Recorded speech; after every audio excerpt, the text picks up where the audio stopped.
കേൾക്കാൻ സാധിക്കുന്നില്ലേ? ഓഡിബിൾ അല്ലേ? ഹലോ, കേൾക്കാമോ? ക്ലിയർ അല്ലേ?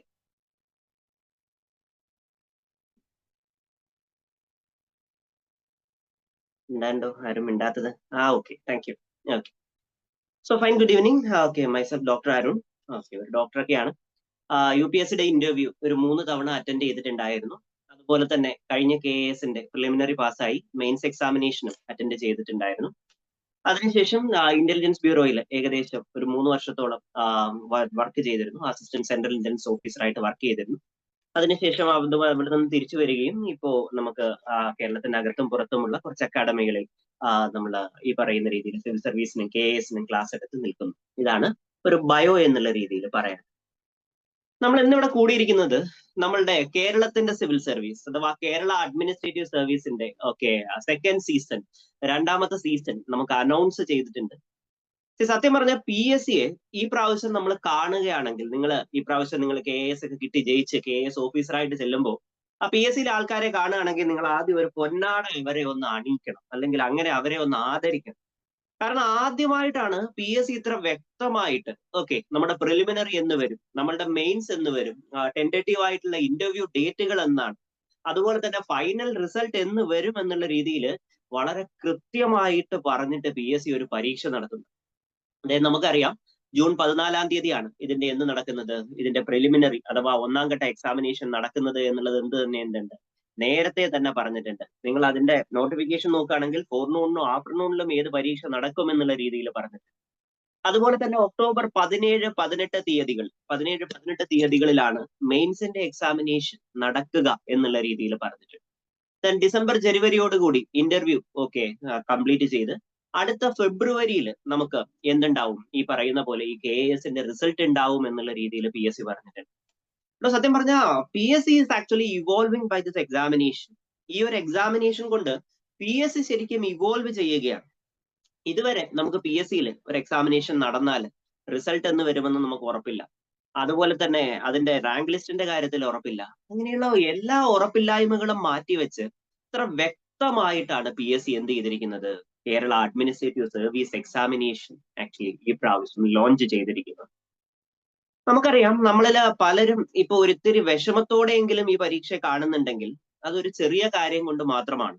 അതെന്താ വെച്ചാൽ കഴിഞ്ഞ വർഷം KASന്റെ ആദ്യത്തെ പരീക്ഷ ഞാനൊക്കെ എഴുതിയ പരീക്ഷയുടെ സമയത്ത് നമുക്ക് ടോട്ടലി 100+ വേക്കൻസീസ് ഉണ്ടായിരുന്നു, 105ഓളം വേക്കൻസീസ് ഉണ്ടായിരുന്നു. പക്ഷെ ഈ പ്രാവശ്യം നമ്മൾ നോക്കുകയാണെങ്കിൽ നമുക്ക് 31 വേക്കൻസീസ് എന്നുള്ള രീതിയിലാണ് നോട്ടിഫൈ ചെയ്തിട്ടുള്ളത്. അതായത് നമ്മളുടെ സ്ട്രീം 1-ല് ഞാൻ പറയാം, ഞാൻ ഡീറ്റെയിൽ ആയിട്ട് ഓരോ കാര്യങ്ങളും പറയാം. സ്ട്രീം 1-ല് നമുക്ക് 1 തൊട്ട് 11 വരെ എന്താണ് ഈ പറയുന്ന വേക്കൻസീസ്, സ്ട്രീം 2-ല് 2 തൊട്ട് 10 വരെ, സ്ട്രീം 3-ല് 3 തൊട്ട് 10 വരെ എന്നുള്ള രീതിയിൽ 31 വേക്കൻസീസ് ആണ് നമുക്ക് ഈ പ്രാവശ്യത്തെ കേരള അഡ്മിനിസ്ട്രേറ്റീവ് സർവീസ് എക്സാമിനേഷന് നോട്ടിഫൈ ചെയ്തിരിക്കുന്നത്. ഇത്തിരി കുറഞ്ഞു പോയല്ലോ എന്നുള്ളൊരു വിഷമം ഒഴിച്ചു നിർത്തിയാണ് ആക്ച്വലി ഇതൊരു ഗെയിം ചേഞ്ചർ ആയിട്ടുള്ള ഒരു എക്സാമിനേഷൻ. നിങ്ങൾ ഇപ്പോ ഇതിനകത്ത് ഇന്നത്തെ നമ്മളുടെ സെമിനാറിൽ കൂടിയിട്ടുള്ളവരിൽ ഒരു ഡിഗ്രി കഴിഞ്ഞ് ഒരു ജോലി അന്വേഷിക്കുന്നവരുണ്ടാവാം. നമ്മളുടെ കേരള സർവീസിൽ തന്നെ ജോലി തുടങ്ങി ഈ പറയുന്ന രീതിയിൽ 2 വർഷത്തെ പ്രൊബേഷൻ കംപ്ലീറ്റ് ചെയ്തിട്ടുള്ളവരുണ്ടാകാം. അതല്ലെങ്കിൽ ഇപ്പോൾ തന്നെ ഒരു ഗസറ്റഡ് ആയിട്ടുള്ള പോസ്റ്റിൽ ഇരിക്കുന്നവരുണ്ടാകാം. ഇത്തരത്തിലുള്ള എല്ലാവർക്കും അവൾക്കൊരു കരിയർ ജമ്പാണ്. അതായത് ഇതുവരെ ഉണ്ടായിരുന്ന അവരുടെ ഒരു കരിയർ സിറ്റുവേഷനിൽ നിന്ന് ഒരു ടോട്ടൽ ആയിട്ടുള്ള ഒരു ജമ്പ്. അതായത് സ്ട്രീം 1-ല് കയറുന്ന ഒരാൾക്ക് അദ്ദേഹത്തിന് കേരളത്തിൽ എത്തിപ്പെടാൻ പറ്റുന്ന ഏറ്റവും ഉയർന്ന പോസ്റ്റിലേക്കുള്ള എക്സാമിനേഷൻ. സ്ട്രീം 2-വിലുള്ള ഒരാൾക്ക് ഗസറ്റഡ് എന്ന് പറയുന്ന ഒരു തസ്തികയെയും മറികടന്ന് ആ ഗസറ്റഡിന്റെ തന്നെ ഏറ്റവും ടോപ്പ് ലെവലിലേക്ക് എത്താനുള്ള ഒരു സിറ്റുവേഷൻ. ഗസറ്റഡ് ഓഫീസേഴ്സ് ആയിട്ടുള്ളവർക്ക് അവർക്ക് ഒരു ഏകദേശം ഒരു 5 വർഷം അല്ലെങ്കിൽ ഏറ്റവും കുറവ് ഒരു 10 വർഷമെങ്കിലും ലാഭിച്ച് അതിന് മുകളിലേക്ക് എത്താൻ പറ്റുന്ന രീതിയിലുള്ള ഒരു എക്സാമിനേഷൻ. അത്തരത്തിലുള്ള ഒരു എക്സാമിനേഷൻ ആണ് നമ്മളുടെ കേരള അഡ്മിനിസ്ട്രേറ്റീവ് സർവീസ് എന്നുള്ള രീതിയിൽ, ഈ ഒരു എക്സാം എന്നുള്ള രീതിയിൽ നമ്മളുടെ PSC എന്ത് ചെയ്തിട്ടുള്ളത്, PSC കൊണ്ടുവന്നിട്ടുള്ളത്. നമുക്ക് ഇന്നത്തെ സെഷൻ എങ്ങനെ എടുക്കാമെന്ന് വെച്ച് കഴിഞ്ഞാൽ അത് നമുക്ക് KS എക്സാമിനേഷനെ പറ്റി പറയാം, അതിന്റെ സ്ട്രീമുകളെയും നമുക്ക് അതിലേക്ക് കയറാനുള്ള യോഗ്യതകളെയും പറ്റി പറയാം. അതിനുശേഷം നമുക്ക് സിലബസ്, നമ്മളുടെ ഏറ്റവും ഇമ്പോർട്ടന്റ് ആയിട്ടുള്ള പാർട്ട്, നമുക്ക് നമ്മളുടെ സിലബസ് എങ്ങനെയാണ് നമ്മൾ പഠിക്കേണ്ടതും നോക്കേണ്ടതും എന്നുള്ള രീതിയിലുള്ള കാര്യങ്ങളെ പറ്റി ഡിസ്കസ് ചെയ്യാം.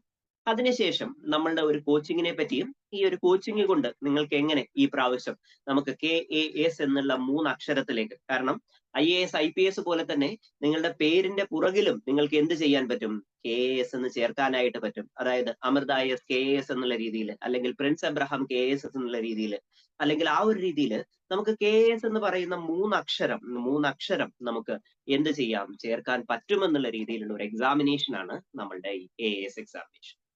ഞാൻ സ്ക്രീൻ ഒന്ന് ഷെയർ ചെയ്യാം. സ്ക്രീൻ ഒന്ന് ഷെയർ ചെയ്തതിന് ശേഷം നമുക്ക് ഓരോരോ കാര്യങ്ങളായിട്ട് നമുക്കൊന്ന് പറഞ്ഞു പോകാം. ഇൻ ബിറ്റ്വീൻ നിങ്ങൾക്ക് എന്തെങ്കിലും തരത്തിലുള്ള സംശയങ്ങൾ ഉണ്ട് എന്നുണ്ടെങ്കിൽ ഓക്കെ, ആ സംശയങ്ങൾ ഒന്ന് ഹോൾഡ് ചെയ്യുക. നമുക്ക് ഈ ഒരു സെഷൻ അവസാനത്തെ ഒരു 15 മിനിറ്റ് നമുക്ക് കൃത്യമായിട്ടും നിങ്ങളുടെ സംശയങ്ങൾക്കുള്ള ഡിസ്കഷൻ എന്നുള്ള രീതിയിലേക്ക് തന്നെ നമുക്ക് മാറ്റിവെക്കാം. Just a second.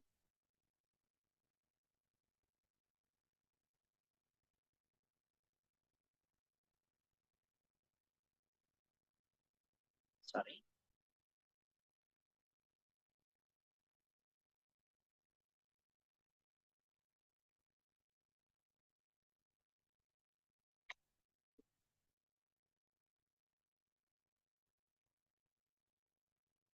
എല്ലാവരും സ്ക്രീൻ കാണുന്നുണ്ട് എന്ന് വിശ്വസിക്കുന്നു. ഓക്കെ, നമുക്ക് ആദ്യം അറിയേണ്ടത് എന്താണ് ഈ ഒരു KAS എന്നുള്ള രീതിയിലാണ്.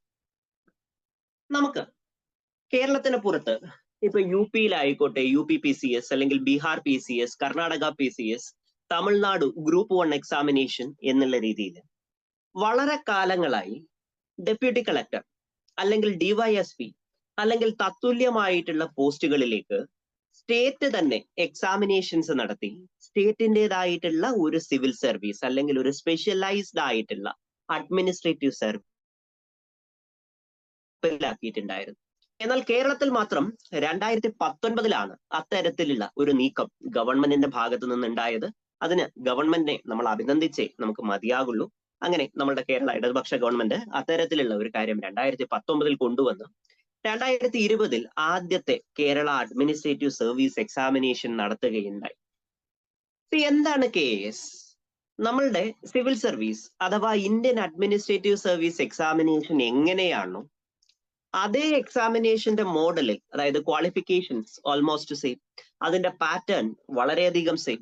ഓക്കെ, അതുപോലെ തന്നെ അതിന്റെ സിലബസും നിങ്ങൾ നോക്കുകയാണ് എന്നുണ്ടെങ്കിൽ നമ്മളുടെ സിവിൽ സർവീസ് എക്സാമിനേഷന്റെ ഒരു 70% സിലബസും 30% കേരളത്തിന്റെയും മലയാളവും ചേർത്തിട്ടുള്ള രീതിയിലുള്ള ഒരു എക്സാമിനേഷൻ ആണ് ഈ ഒരു കേരള അഡ്മിനിസ്ട്രേറ്റീവ് സർവീസ് എക്സാമിനേഷൻ എന്ന് പറയും. അങ്ങനെ 2020 എക്സാമിനേഷൻ നടത്തുകയും ഏകദേശം 105ഓളം ആൾക്കാർ നമുക്ക് ഈ ഒരു എക്സാമിനേഷൻ ക്ലിയർ ചെയ്ത്, അതിൽ നിന്ന് കുറച്ചു പേര് മാത്രം അതിൽ നിന്ന് വിട്ടുപോയി. ഓക്കെ, 1ാം റാങ്ക് കിട്ടിയ മാലിനി പിന്നീട് സിവിൽ സർവീസിലേക്ക് ജോയിൻ ചെയ്യുകയും ഇന്ത്യൻ റവന്യൂ സർവീസിലേക്ക് എത്തിച്ചേരുകയും ചെയ്തു. അങ്ങനെ കുറച്ചു പേര് മാത്രം വിട്ടുപോയി. ഏകദേശം 100ഓളം ആൾക്കാർ ഇപ്പൊ KAS എന്നുള്ള രീതിയിൽ കേരളത്തിലെ പല ഡിപ്പാർട്ട്മെന്റുകളിൽ ഇരിപ്പുണ്ട്. നമ്മളുടെ KASന്റെ നോട്ടിഫിക്കേഷൻ ഗസറ്റ് വന്നിട്ടുണ്ട്. ആ ഗസറ്റിന്റെ ഏകദേശം ഒരു 18ാമത്തെ 20ാമത്തെ പേജിലേക്ക് എടുത്താൽ നിങ്ങൾക്ക് ഏതൊക്കെ ഡിപ്പാർട്ട്മെന്റുകൾ ഉണ്ട്, ആ ഡിപ്പാർട്ട്മെന്റുകളിൽ ഏതൊക്കെ തസ്തികകളിലേക്ക് നിങ്ങൾക്ക് എത്തിച്ചേരാം എന്നുള്ളതും നമ്മളുടെ ഈ പ്രാവശ്യത്തെ ഗസറ്റിൽ വളരെ ഡീറ്റെയിൽഡ് ആയിട്ട് തന്നെ പറഞ്ഞിട്ടുണ്ട്. സോ ആ ഒരു രീതിയിൽ ഒരു സെക്കൻഡ് ഹയസ്റ്റ് ഗസറ്റഡ് റാങ്ക്, അതായത് IASന് താഴെ ഒരു സെക്കൻഡ് ഹയസ്റ്റ് ആയിട്ടുള്ള ഒരു ഗസറ്റഡ് റാങ്ക് എന്നുള്ള രീതിയിലുള്ള ഒരു റാങ്കിലേക്ക് എത്തിച്ചേരാൻ പറ്റുന്നു. അതായത് പതിയെ പതിയെ ഒരു ഡെപ്യൂട്ടി സെക്രട്ടറി ലെവലിലേക്ക്, അല്ലെങ്കിൽ ചിലപ്പോൾ നമുക്ക് ഈ പറയുന്ന രീതിയിൽ ഒരു കൺഫേർഡ് ആയിട്ട് ഒരു 8 തൊട്ട് 12 വർഷത്തെ സർവീസിന് ശേഷം ഒരു IAS എന്ന് പറയുന്ന 3 അക്ഷരങ്ങൾ കൺഫേർഡ് ആയിട്ട് സ്റ്റേറ്റ് കോട്ടയുടെയും വേക്കൻസിയുടെയും സീനിയോറിറ്റിയുടെയും ബേസിലും നമുക്ക് എത്തിച്ചേരാൻ പറ്റുന്ന രീതിയിലുള്ള ഒരു എക്സാമിനേഷൻ ആണ് നമ്മളുടെ കേരള അഡ്മിനിസ്ട്രേറ്റീവ് സർവീസ് എക്സാമിനേഷൻ എന്ന് പറയും. മറ്റ് സംസ്ഥാനങ്ങളുമായി തട്ടിച്ചു നോക്കിയാൽ DYSP അഥവാ പോലീസിലേക്ക് ഒരു ലാറ്ററൽ എൻട്രി ഇല്ല എന്നുള്ളത് മാത്രമേ ഒഴിച്ചുള്ളൂ. അതൊഴിച്ച് ബാക്കിയുള്ള നമ്മളുടെ കേരള ഗവൺമെന്റിന്റെ എല്ലാ ഡിപ്പാർട്ട്മെന്റുകൾ, ഓൾമോസ്റ്റ് എവറി ഡിപ്പാർട്ട്മെന്റുകളിലേക്കും നമുക്ക് എത്തിച്ചേരാൻ പറ്റുന്ന രീതിയിലുള്ള ഒരു എക്സാമിനേഷൻ ആണ് കേരള അഡ്മിനിസ്ട്രേറ്റീവ് എക്സാമിനേഷൻസ് എന്നുള്ള രീതിയിൽ പറയും. അപ്പൊ നമ്മൾ ഇതിൽ ആദ്യം അറിയേണ്ടത് എന്താണ്, ഇതിൽ കുറച്ച് സ്ട്രീമുകൾ പറഞ്ഞിട്ടുണ്ടല്ലോ. കാരണം ആ ഗസറ്റ് എടുത്താൽ നിങ്ങൾ കാണുന്നത് KAS officer junior time scale trainee, stream 1, 2, 3 എന്നുള്ള രീതിയിലുണ്ട്. സ്ട്രീം 1 എന്താണ് എന്ന് വെച്ച് കഴിഞ്ഞാൽ വളരെ നേരിട്ടുള്ള നിയമനമാണ്. അതായത് 21 തൊട്ട് 32 വയസ്സ് വരെയുള്ള okay, age group is 21 to 32. നിങ്ങൾ SC അഥവാ ST ആണ് എന്നുണ്ടെങ്കിൽ നിങ്ങൾക്ക് നമ്മൾക്ക് 5 വർഷത്തെ റിസർവേഷൻ, പിന്നീട് നമുക്ക് എക്സ്റ്റൻഷൻ ഉണ്ട്. OBC ആണ് എന്നുണ്ടെങ്കിൽ 3 വർഷം കൂടി, അതായത് 35 വയസ്സ് വരെയും നമുക്ക് ഈ പരീക്ഷ എഴുതുവാനായിട്ട് സാധിക്കും. സോ ആ ഒരു രീതിയിൽ നിങ്ങളിപ്പോ മറ്റേതെങ്കിലും ഒരു സർവീസ്, അതായത് കേരള ഗവൺമെന്റ് സർവീസ് അല്ലാതെ നമ്മളുടെ SSC എഴുതിയിട്ടോ അല്ലെങ്കിൽ അത്തരത്തിലുള്ള സെൻട്രൽ ഗവൺമെന്റ് സർവീസിലോ റെയിൽവേയിലോ ഒക്കെ ഇരിക്കുന്ന ആൾക്കാരാണെങ്കിലും അവരും സ്ട്രീം 1 വരും. ഇപ്പൊ ഡിഗ്രി കഴിഞ്ഞിട്ട് ഒരു ജോലി അന്വേഷിച്ച് നിൽക്കുന്നവരും സ്ട്രീം 1 വരും. സ്ട്രീം 2 എന്ന് വെച്ച് കഴിഞ്ഞാൽ ആക്ച്വലി ഈ പറയുന്ന രീതിയിൽ നമുക്ക് കേരള സർക്കാർ സർവീസിലെ, അതായത് പുറത്തുള്ള സർവീസുകളില്ല, കേരള സർക്കാർ സർവീസിലെ പ്രൊബേഷൻ പൂർത്തിയാക്കിയിട്ടുള്ള അല്ലെങ്കിൽ ഫുൾ മെമ്പേഴ്സ് ആയിട്ടുള്ള, അതായത് നമ്മളുടെ KS വിശേഷാൽ ചട്ടം 2018 ഒരു അനക്സ്റ്റർ ഉണ്ട്. ആ അനക്സ്റ്ററിൽ പറയുന്ന രീതിയിലുള്ള അത്തരത്തിലുള്ള ഉദ്യോഗസ്ഥർക്ക് അവരും ഒരു കാര്യമുണ്ട്, അവരെന്ത് പൂർത്തിയാക്കിയിരിക്കണം, അവർ പ്രൊബേഷൻ കംപ്ലീറ്റ് ചെയ്തിരിക്കണം. അങ്ങനെ 21 തൊട്ട് 40 വയസ്സ് വരെയുള്ള ആൾക്കാരാണ് സ്ട്രീം 2 വരുന്നത്. എന്നാൽ സ്ട്രീം 3 എന്ന് പറയുന്നത് നമുക്ക് സർക്കാർ വകുപ്പുകളിലെ ഗസറ്റഡ് തസ്തിക, 1ാം ഗസറ്റഡ് തസ്തികയിൽ അല്ലെങ്കിൽ അതിന് മുകളിലുള്ള തസ്തികകളിലുള്ള ഗസറ്റഡ് ആയിട്ടുള്ള ഉദ്യോഗസ്ഥരാണ്. അവർക്ക് 50 വയസ്സ് വരെ ഈ ഒരു പരീക്ഷ എഴുതുവാനായിട്ട് പറ്റും. അതായത് 3 സ്ട്രീമാണ്, ഒന്ന് ഡയറക്റ്റ്, ഒന്ന് സ്ട്രീം 2 എന്ന് പറയുന്നത് പ്രൊബേഷൻ കംപ്ലീറ്റ് ചെയ്തില്ല നോൺ ഗസറ്റഡ്, സ്ട്രീം 3 എന്നുള്ളത് ഗസറ്റഡ് ആയിട്ടുള്ള ആൾക്കാർ. സോ ഇത്തരത്തിലുള്ള 3 സ്ട്രീമുകളുണ്ട്. ഈ 3 സ്ട്രീമുകളും ഒന്നിച്ചാണ് പരീക്ഷ എഴുതുന്നതെങ്കിലും ഇവർക്ക് 3 പേർക്കും വ്യത്യസ്തമായിട്ടുള്ള 3 റാങ്ക് ലിസ്റ്റുകളായിരിക്കും. 3 തരത്തിലുള്ള റാങ്ക് ലിസ്റ്റുകളായിരിക്കും, 3 തരത്തിലുള്ള രീതിയിലുള്ള കട്ട് ഓഫുകളുമായിരിക്കും എന്നുള്ളതാണ് അതിലെ കാര്യം. അപ്പൊ എലിജിബിലിറ്റി എന്താണ്? എലിജിബിലിറ്റി പ്രായം മാത്രമാണ്. 21 തൊട്ട് 32 വയസ്സ് വരെ സ്ട്രീം 1, 40 വയസ്സ് വരെ സ്ട്രീം 2, 50 വയസ്സ് വരെ സ്ട്രീം 3. അതുപോലെ തന്നെ നിങ്ങൾ കേരള സർക്കാരിന്റെ ആയിട്ടുള്ള അല്ലെങ്കിൽ നമ്മളുടെ UGC അംഗീകരിച്ചിട്ടുള്ള ഏതെങ്കിലും ഒരു സർവകലാശാലയിൽ നിന്ന് പ്രൊഫഷണൽ കോഴ്സ് ഉൾപ്പെടെയുള്ള ഒരു ബാച്ചിലർ ബിരുദം കരസ്ഥമാക്കിയിരിക്കണം. സോ ആ ഒരു രീതിയിൽ ഒരു ഡിഗ്രി ഓക്കെ ലഭിച്ചിട്ടുള്ള, നിങ്ങളിപ്പോ കേരളത്തിന് പുറത്താണ് പഠിച്ചതെന്നുണ്ടെങ്കിലും കുഴപ്പമില്ല, നിങ്ങൾ ഇന്ത്യക്ക് പുറത്താണ് പഠിച്ചതെന്നുണ്ടെങ്കിലും കുഴപ്പമില്ല, നമ്മളുടെ UGC അംഗീകരിച്ചാൽ മാത്രം മതി, അല്ലെങ്കിൽ ഇക്വാലൻസി ഉണ്ടായാൽ മാത്രം മതി. സോ അത്തരത്തിലുള്ള ഒരാൾക്ക് ഈ ഒരു പരീക്ഷ എഴുതുവാനായിട്ട് സാധിക്കും. ദെൻ ഇതിന്റെ സാലറി എത്രയാണ്? ഇതിന്റെ സാലറി നമ്മൾ ഏത് പരീക്ഷ എഴുതുമ്പോഴും നമുക്ക് എന്ത് ശമ്പളം കിട്ടും എന്നുള്ളതാണല്ലോ ആലോചിക്കേണ്ടത്. നിങ്ങളിത് ഈ KS ലൈക്ക് നിങ്ങൾ ട്രെയിനിങ് ആവുമ്പോൾ തന്നെ അറൌണ്ട് 81,000 റുപ്പീസ്, 81,000 രൂപ നിങ്ങളുടെ കൈകളിലേക്ക് എത്തും. അതായത് ഒരു ട്രെയിനി ആയിട്ട് വരുന്ന ഒരു IAS ഉദ്യോഗസ്ഥൻ, അതായത് IAS ഉദ്യോഗസ്ഥൻ ആദ്യമായിട്ട് വരുമ്പോൾ അസിസ്റ്റന്റ് കളക്ടറാണ്. അസിസ്റ്റന്റ് കളക്ടർ മേടിക്കുന്നതിനേക്കാൾ കൂടുതൽ സാലറി നിങ്ങൾക്ക് കിട്ടുന്നുണ്ട്. ഇതിന്റെ ഒരു പേ സ്കെയിൽ എന്ന് പറയുന്നത് തന്നെ 77,200 to 1,40,000, 77,200 to 1,40,000 ആണ് നമുക്ക് ഈ ഒരു രീതിയിൽ ഇതിന്റെ ശമ്പളം എന്നുള്ള രീതിയിൽ തന്നെ പറയും. സോ അതാണ് ഇതിന്റെ ഒരു സാലറി ലെവൽ എന്നുള്ള രീതിയിൽ പറയും. സോ അതായത് കിട്ടിയാല് നമുക്ക് കേരളത്തിൽ തന്നെ ഏറ്റവും അധികം സാലറി ലഭിക്കുന്ന ഒരു ഉദ്യോഗമാണിത്. നിങ്ങൾക്ക് തിരിഞ്ഞു നോക്കേണ്ട കാര്യമില്ല. അതായത് ഏകദേശം 1 ലക്ഷത്തോളം രൂപ നിങ്ങൾ ഇത് കയറുമ്പോൾ തന്നെ കിട്ടുമോ, ഇതിന്റെ ഒരു ട്രെയിനിങ് കഴിയുമ്പോൾ തന്നെ. കാര്യം DAയും അലവൻസും എല്ലാം കൂടെ ചേരുമ്പോൾ ഏകദേശം 1 ലക്ഷത്തോളം രൂപ സാലറി തുടക്കത്തിൽ തന്നെ കിട്ടുന്ന രീതിയിലുള്ള ഒരു എക്സാമിനേഷൻ ആണ് നമ്മളുടെ കേരള അഡ്മിനിസ്ട്രേറ്റീവ് സർവീസ് എക്സാമിനേഷൻ എന്ന് പറയും. നമുക്ക് ഈ എക്സാമിനേഷൻ എങ്ങനെയാണ് നടക്കുക എന്നാൽ ഈ എക്സാമിനേഷന് 3 ഘട്ടങ്ങളുണ്ട്. ഒന്നാമത്തെ ഘട്ടം പ്രിലിമിനറി എന്ന് പറയും. പ്രിലിമിനറി എന്ന് വെച്ച് കഴിഞ്ഞാൽ നമ്മൾ സാധാരണ PSC എഴുതുന്ന പോലെ തന്നെ ആക്ച്വലി ഒരു OMR ബേസ്ഡ് ആയിട്ടുള്ള, അതായത് നമുക്ക് ABCD എന്നുള്ള രീതിയിലുള്ള 4 ഓപ്ഷൻസ് എടുത്ത് ആ 4 ഓപ്ഷൻസിൽ ഏതാണ് നല്ല ഓപ്ഷൻ എന്നുള്ള രീതിയിൽ നമ്മൾ എഴുതുന്ന രീതിയിലുള്ള ഒരു ഒബ്ജക്റ്റീവ് ആയിട്ടുള്ള എക്സാമിനേഷൻ ആണ്. ഇതിന്റെ ക്വസ്റ്റ്യൻ നിങ്ങൾക്ക് ഇംഗ്ലീഷിലും ഉണ്ടാവും, മലയാളത്തിലും ഉണ്ടാവും. ഏകദേശം 100 ക്വസ്റ്റ്യൻ വീതമുള്ള 2 പേപ്പറുകൾ, ഓക്കെ, 100 മാർക്കിന്റെ 100 ക്വസ്റ്റ്യൻ വീതമുള്ള 2 പേപ്പറുകൾ, 90 മിനിറ്റ്, 1 hour 30 minutes, 90 മിനിറ്റ് ആണ് നമുക്ക് പ്രിലിമിനറിക്ക് ഓരോ പേപ്പറും എഴുതുവാനുള്ള സമയം. അതായത് എങ്ങനെയാച്ചാ ഇങ്ങനെ ആലോചിക്കുക, 2025 ജൂൺ 14 തീയതി നിങ്ങൾ ആ പരീക്ഷ എഴുതുന്നൊന്ന് വിഷ്വലൈസ് ചെയ്യുക. 2025 ജൂൺ 14 രാവിലെ നിങ്ങൾ 10 മണിക്ക് എത്തിച്ചേരുന്നു. 10 മണിക്ക് എത്തിച്ചേരുമ്പോൾ നിങ്ങൾക്ക് ജനറൽ സ്റ്റഡീസ് പേപ്പർ 1 എന്നുള്ള രീതിയിലുള്ള ഒരു പേപ്പർ തരുന്നു. 100 മാർക്കാണുള്ളത്, 100 ചോദ്യമാണുള്ളത്, 1.5 മണിക്കൂറാണ് എക്സാമിനേഷൻ. ആ എക്സാമിനേഷനിൽ നിങ്ങൾ ഒരു 60 മാർക്കോളം വാങ്ങുന്നു എന്ന് മനസ്സിൽ കാണുക. അതിനുശേഷം ഉച്ചയ്ക്ക് ശേഷം വീണ്ടും 2 മണിക്ക് നിങ്ങൾ വീണ്ടും എക്സാമിനേഷൻ എഴുതുന്നു. 2 തൊട്ട് 3:30 വരെയാണ് എക്സാമിനേഷൻ ടൈം. ഇത് പേപ്പർ 2, ജനറൽ സ്റ്റഡീസ് പേപ്പർ 2 എന്നുള്ള രീതിയിൽ പറയും. ഓക്കെ, ആ ഒരു പേപ്പറിലും നിങ്ങൾ ഏകദേശം ഒരു 50-55 മാർക്ക് വാങ്ങുന്നു. അങ്ങനെ 115 മാർക്കോടുകൂടി 105 മാർക്കോടുകൂടി നിങ്ങൾ എന്ത് ചെയ്യുന്നു? പ്രിലിമിനറി പാസ്സാകുന്നു എന്ന് മനസ്സിൽ വിചാരിക്കുക. സോ അങ്ങനെ ഒന്ന് വിഷ്വലൈസ് ചെയ്തോ. കാര്യം visualisation can actually produce miraculous kind of things. So ആ ഒരു രീതിയിൽ ജൂൺ 14-ാം തീയതിയാണ് ഇതിന്റെ പ്രിലിമിനറി എക്സാമിനേഷൻ. അതിനുശേഷം 2ാം ഘട്ടം അഥവാ മെയിൻസ് എക്സാമിനേഷൻ. മെയിൻസ് എന്ന് പറയുന്നത് ഡിസ്ക്രിപ്റ്റീവ് ആയിട്ട് നിങ്ങളൊരു ക്വസ്റ്റ്യൻ ആൻസർ കം ബുക്ക്ലെറ്റ് ഉണ്ട്. അതിനകത്തൊരു ചോദ്യം ചോദിക്കും. ആ ചോദ്യത്തിന് താഴെ നിങ്ങൾക്ക് എന്ത് ചെയ്യണം? നിങ്ങൾക്ക് ആൻസർ എഴുതാനുള്ള സ്പേസ് ഉണ്ടാകണം. അങ്ങനെ 2 ദിവസമായിട്ട് ഒക്ടോബർ 17-18 തീയതികളിലായിട്ട് 3 പേപ്പറുകൾ, general studies paper 1, paper 2, paper 3 എന്നുള്ള രീതിയിൽ 300 മാർക്കിന്റെ, അതായത് 100 മാർക്കിന്റെ 300 മാർക്കിന്റെ പേപ്പർ എന്നുള്ള രീതിയിലാണ് 2ാം ഘട്ടം അഥവാ നമുക്ക് ഡിസ്ക്രിപ്റ്റീവ് ആയിട്ടുള്ള എക്സാമിനേഷൻ വരിക. അതിനുശേഷം ജനുവരി ഫെബ്രുവരിയിലായിട്ട് ഇന്റർവ്യൂ ഉണ്ടാകും. അത് നമ്മൾ ആസ്ഥാനമായിട്ടുള്ള പട്ടത്ത് വെച്ചിട്ട്, PSCയുടെ ആസ്ഥാനമായിട്ടുള്ള പട്ടത്ത് വെച്ചിട്ടായിരിക്കും. 45 മാർക്കാണ് ഇന്റർവ്യൂ. അതായത് പ്രിലിമിനറിക്ക് 200 മാർക്ക്, മെയിൻസിന് 300 മാർക്ക്, ഇന്റർവ്യൂവിന് 45 മാർക്ക് എന്നുള്ള രീതിയിൽ 3 സെറ്റായിട്ടാണ് ഈ ഒരു പരീക്ഷ നടക്കുക. 1ാം ഘട്ടം അഥവാ പ്രിലിമിനറി, നമ്മൾ പഠിക്കാൻ പോകുന്നത് പ്രിലിമിനറിക്കാണ്. പ്രിലിമിനറി എന്ന് പറയുന്നത് എന്തിനു വേണ്ടിയിട്ടാണ്? പ്രിലിമിനറി എന്ന് പറയുന്നത് ജസ്റ്റ് ക്വാളിഫൈ ചെയ്യാൻ വേണ്ടിയിട്ടാണ്. അതൊരു ഒബ്ജക്റ്റീവാണ്. അതിനുശേഷം ഡിസ്ക്രിപ്റ്റീവ് ആയിട്ടുള്ള പേപ്പർ, മെയിൻസിന്റെ പേപ്പർ, അതിനുശേഷം ഇന്റർവ്യൂ. ഈ മെയിൻസിന്റെയും ഇന്റർവ്യൂവിന്റെയും കൂടെ മാർക്ക് ചേർത്തിട്ടായിരിക്കും ഫൈനൽ റിസൾട്ട് വരിക. പ്രിലിമിനറിയുടെ മാർക്ക് പിന്നീട് എങ്ങും കണക്കാക്കുന്നില്ല. മെയിൻസിന്റെയും ഇന്റർവ്യൂവിന്റെയും മാർക്ക് ചേർത്തിട്ടാണ് ആക്ച്വലി എന്ത് ചെയ്യുക?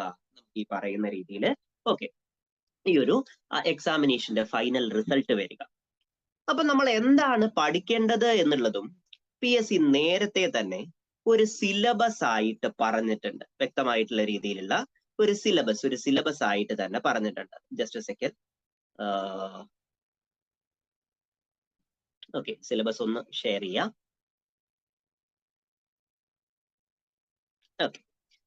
ഇതാണ് നമ്മളുടെ സിലബസ്. നമുക്ക് 2 പേപ്പറുകളാണുള്ളത്. General studies paper 1 and general studies paper 2. ഇവിടം തൊട്ടാണ് നിങ്ങൾ കാര്യമായിട്ട് ശ്രദ്ധിക്കുകയും ചെയ്യേണ്ടത്. അതായത് നമ്മളുടെ 1ാമത്തെ പേപ്പർ നോക്കിയാൽ, ജനറൽ സ്റ്റഡീസ് പേപ്പർ 1 എന്നുള്ള രീതിയിലുള്ള 1ാമത്തെ പേപ്പർ നോക്കിയാൽ, ആ 1ാമത്തെ പേപ്പറിലുള്ളതിന്റെ ടോപ്പിക്സ് എന്ന് പറയുന്നത് 1 ഹിസ്റ്ററി, 2 കൾച്ചർ, 3 ഇന്ത്യയുടെ കോൺസ്റ്റിറ്റ്യൂഷൻ, 4 റീസണിങ്, 5 ജോഗ്രഫി എന്നുള്ള രീതിയിലുള്ള ടോപ്പിക്കുകളാണ്. അതായത് എന്തൊക്കെയാണ്? 1ാമത്തെ കാര്യം ഹിസ്റ്ററി എന്ന് പറയുമ്പോൾ നമ്മളുടെ ancient India, medieval India and modern India. Ancient, medieval and modern, അതായത് നമ്മളുടെ ഇൻഡസ് വാലി സിവിലൈസേഷൻ തൊട്ടിട്ട് നമ്മളുടെ ആ ഒരു ടൈമിൽ ഉണ്ടായിരുന്ന ആർക്കിടെക്ചറുകൾ, മേജർ ആയിട്ടുള്ള ഡൈനാസ്റ്റികൾ, അതുപോലെ തന്നെ നമ്മളുടെ സ്ട്രഗിൾ ഫോർ ഇൻഡിപെൻഡൻസ്, ആ ഒരു ഇൻഡിപെൻഡൻസിന്റെയും പോസ്റ്റ് ഇൻഡിപെൻഡന്റ് കൺസോളിഡേഷൻ അടക്കമുള്ള ഏൻഷ്യൻ, മിഡീവൽ ആൻഡ് മോഡേൺ ഇന്ത്യയാണ് നമ്മളുടെ 1ാമത്തെ ഘട്ടം. കഴിഞ്ഞ പ്രാവശ്യത്തെ ക്വസ്റ്റ്യൻ പേപ്പർ അനലൈസ് ചെയ്താൽ, ദിസ് ഇസ് ഇമ്പോർട്ടന്റ് പാർട്ട്, കഴിഞ്ഞ പ്രാവശ്യത്തെ ക്വസ്റ്റ്യൻ പേപ്പർ അനലൈസ് ചെയ്താൽ ഈ ഒരു ഇന്ത്യൻ ഹിസ്റ്ററി എന്ന് പറയുന്ന ഏൻഷ്യൻ, മിഡീവൽ ആൻഡ് മോഡേണിൽ നിന്ന് 10 ചോദ്യങ്ങളാണ് ഉണ്ടായിരുന്നത്. ഏൻഷ്യൻ, മിഡീവൽ ആൻഡ് മോഡേണിൽ നിന്ന് നമുക്ക് 10 ചോദ്യങ്ങളാണ് ഉണ്ടായത്. 2ാമത്തെ സാധനം കേരള ഹിസ്റ്ററിയാണ്. നമ്മളുടെ കേരള എന്ന് പറയുന്ന സ്റ്റേറ്റ് ഉണ്ടായത് എങ്ങനെയാണ്? നമ്മളുടെ കേരളത്തിന്റെ വിവിധ പൊളിറ്റിക്കൽ പാർട്ടീസ് എങ്ങനെയാണ്? മൂവ്മെന്റ് എന്താണ്? നമ്മളുടെ 1ാം സർക്കാർ, 2ാം സർക്കാർ, സോ അത്തരത്തിലുള്ള വേരിയസ് ഗവൺമെന്റുകൾ എന്നിങ്ങനെയൊക്കെയായിരുന്നു. ഒരു പ്രീ ഇൻഡിപെൻഡൻസ് ആയിട്ടുള്ള മൂവ്മെന്റ് ആരൊക്കെയാണ്? നമ്മളുടെ അത്തരത്തിലുള്ള സ്വാതന്ത്ര്യ സമര നായകന്മാർ ആരൊക്കെയാണ്? സോ അത്തരത്തിലുള്ള രീതിയിലുള്ള കാര്യങ്ങളിൽ നിന്ന് കേരള ഹിസ്റ്ററി. ഈ കേരള ഹിസ്റ്ററിയിൽ നിന്നും 10 മാർക്കിന് ചോദ്യങ്ങൾ ഉണ്ടായിരുന്നു. കേരള ഹിസ്റ്ററിയിൽ നിന്നും 10 ചോദ്യങ്ങൾ 10 മാർക്കിന് ഉണ്ടായിരുന്നു. Then world history, world war, national boundary, colonization, globalization, communism and etc. ഇവിടെ നിന്നും 10 മാർക്കിന് ചോദ്യങ്ങൾ ഉണ്ടായിരുന്നു. So Indian history 10 mark, Kerala history 10 mark, history of the world 10 mark, cultural heritage of Kerala നമ്മൾ ഏറ്റവും കൂടുതൽ കൃത്യമായി പഠിച്ചതും കഴിഞ്ഞ വർഷത്തിൽ നമുക്ക് മെറ്റീരിയലുകൾ കിട്ടാൻ അത്യാവശ്യം ബുദ്ധിമുട്ടുണ്ടായിരുന്നതുമായിരുന്നത് കൾച്ചറൽ ഹെറിറ്റേജ് ഓഫ് കേരളയാണ്. ഇതിൽ നിന്നും 10 മാർക്ക്. അതോ നിങ്ങൾ നോക്കൂ, കഴിഞ്ഞ പ്രാവശ്യത്തെ കട്ട് ഓഫ് എന്ന് പറയുന്നത് 77 മാർക്കായിരുന്നു. ഞാൻ സ്ട്രീം 1ന്റെ കട്ട് ഓഫ് ആണ് പറയുന്നത്. സ്ട്രീം 2 സ്ട്രീം 3 അതിനേക്കാളും കുറവാണ് എന്ന് മനസ്സിൽ വിചാരിച്ചു കൊള്ളുക. ഓക്കെ, അങ്ങനെ സ്ട്രീം 1ന്റെ കട്ട് ഓഫ് എന്ന് പറയുന്നത് 77 ആയിരുന്നു. ആ 77 എന്നുള്ള ഒരു സംഖ്യ മനസ്സിൽ വിചാരിച്ചാൽ തന്നെ 40 മാർക്കിന്റെ ചോദ്യങ്ങൾ ഹിസ്റ്ററിയിൽ നിന്ന് മാത്രമായിരുന്നതും. ഒന്നാം പേപ്പറിലെ ഹിസ്റ്ററിയിൽ നിന്ന് മാത്രമായിരുന്നു 40 മാർക്കിന്റെ പേപ്പർ. നിങ്ങൾ എവിടെയാണ് പഠിക്കേണ്ടത് എന്നുള്ളതിന് വ്യക്തമായിട്ടുള്ള ഒരു ഐഡിയ കിട്ടിക്കാണുമല്ലോ. ഹിസ്റ്ററിയിൽ നിന്ന് മാത്രം. ഓക്കെ, നമ്മളുടെ Indian, Kerala, world and as well as cultural heritage, ഇവിടെ നിന്ന് 40 മാർക്കിന് ചോദ്യങ്ങൾ ഉണ്ടായിരുന്നു. 40 മാർക്സ്. ഡൺ. അടുത്ത സെറ്റ് എന്ന് പറയുന്നത് നമ്മളുടെ കോൺസ്റ്റിറ്റ്യൂഷൻ ആണ്. കോൺസ്റ്റിറ്റ്യൂഷൻ മാത്രമല്ല, constitution, public administration, international relation and social justice അത്യാവശ്യം ബൃഹത്തായിട്ടുള്ള ഒരു ടോപ്പിക്കാണ്. മാത്രമല്ല നമ്മൾ land revenue, principles of the administrative law, okay, and some right issues. ഈ ഒരു രീതിയിൽ നമ്മൾ ഇതുവരെ മറ്റ് PSC പരീക്ഷകൾക്ക് പഠിച്ചിട്ടില്ലാത്ത രീതിയിലുള്ള കുറച്ച് ടോപ്പിക്. കാരണം ഈ പ്രിൻസിപ്പൽസ് ഓഫ് അഡ്മിനിസ്ട്രേറ്റീവ് ലോ അടുത്ത് മാത്രമാണ് PSCയിലെ ചില എക്സാംസിൽ വന്നത്. റൈറ്റ്സ് ഇഷ്യൂസും അതുപോലെ തന്നെ ലാൻഡ് റവന്യൂ ലോസും ഈ ഒരു അടുത്ത കാലത്ത് മാത്രമാണ് വന്നിട്ടുള്ളത്. സോ ആ ഒരു രീതിയിൽ നമ്മൾ ഇതുവരെ കണ്ടിട്ടില്ലാത്ത 3 ടോപ്പിക്കുകളും നിങ്ങളൊരു PSC അല്ലെങ്കിൽ UPSC പരീക്ഷ നിങ്ങൾ എഴുതുന്ന ആൾക്കാരാണെങ്കിൽ നിങ്ങൾ വ്യക്തമായും കണ്ടിട്ടുള്ള, നമ്മളുടെ ലക്ഷ്മികാന്തിൽ കണ്ടിട്ടുള്ള രീതിയിലുള്ള ബാക്കി ടോപ്പിക്കുകൾ. ഇവിടെ നിന്ന് 30 മാർക്കിന്റെ ചോദ്യം, അതായത് 40 മാർക്കിന്റെ ഹിസ്റ്ററി, 30 മാർക്കിന്റെ പൊളിറ്റി അഥവാ ഇന്ത്യൻ കോൺസ്റ്റിറ്റ്യൂഷൻ. ദെൻ അടുത്ത 2 ടോപ്പിക്കുകൾ reasoning and geography. Reasoning and geography. Reasoning കുറച്ച് കണക്കാണ്, കുറച്ച് logical reasoning, number series, coding, shape, clock. നിങ്ങൾ PSC പരീക്ഷ എഴുതുന്ന ആൾക്കാരാണെങ്കിൽ PSC സ്ഥിരമായി ചോദിക്കുന്ന അതേ ബോംബുകൾ തന്നെയാണ്, ഒരു വ്യത്യാസം ഉണ്ടായിരുന്നില്ല. ഓക്കെ, PSCയുടെ സ്ഥിരം ബോംബുകൾ തന്നെയാണ് അവർ ഈ പറയുന്ന രീതിയിൽ റീസണിങ്ങിലും മെന്റൽ എബിലിറ്റിയിലും ചോദിച്ചിട്ടുള്ളത്. വളരെ അങ്ങനെ തോട്ട് പ്രൊവോക്കിംഗ് ആയിട്ടുള്ള ഒരു ക്വസ്റ്റ്യൻ എങ്ങാണ്ടേ ഉണ്ടായിരുന്നുള്ളൂ. അങ്ങനെ ഏകദേശം 17 മാർക്ക് റീസണിങ്ങും മെന്റൽ എബിലിറ്റിയിൽ നിന്നും. Then geography, actually the most എന്താ പറയാ സിമ്പിൾ ആയിട്ടുള്ള പാർട്ടും അത് തന്നെയായിരുന്നു. ജോഗ്രഫി നമ്മളുടെ solar system, concept of time, seasons, hydraulic അല്ലെങ്കിൽ ജിയോ ഫിസിക്കൽ ഫിനോമിന, അത് നമ്മുടെ earth quake, tsunami, volcano, disaster. So ഇത്തരത്തിലുള്ള ഏരിയയിൽ നിന്ന് 13 മാർക്കുകൾ.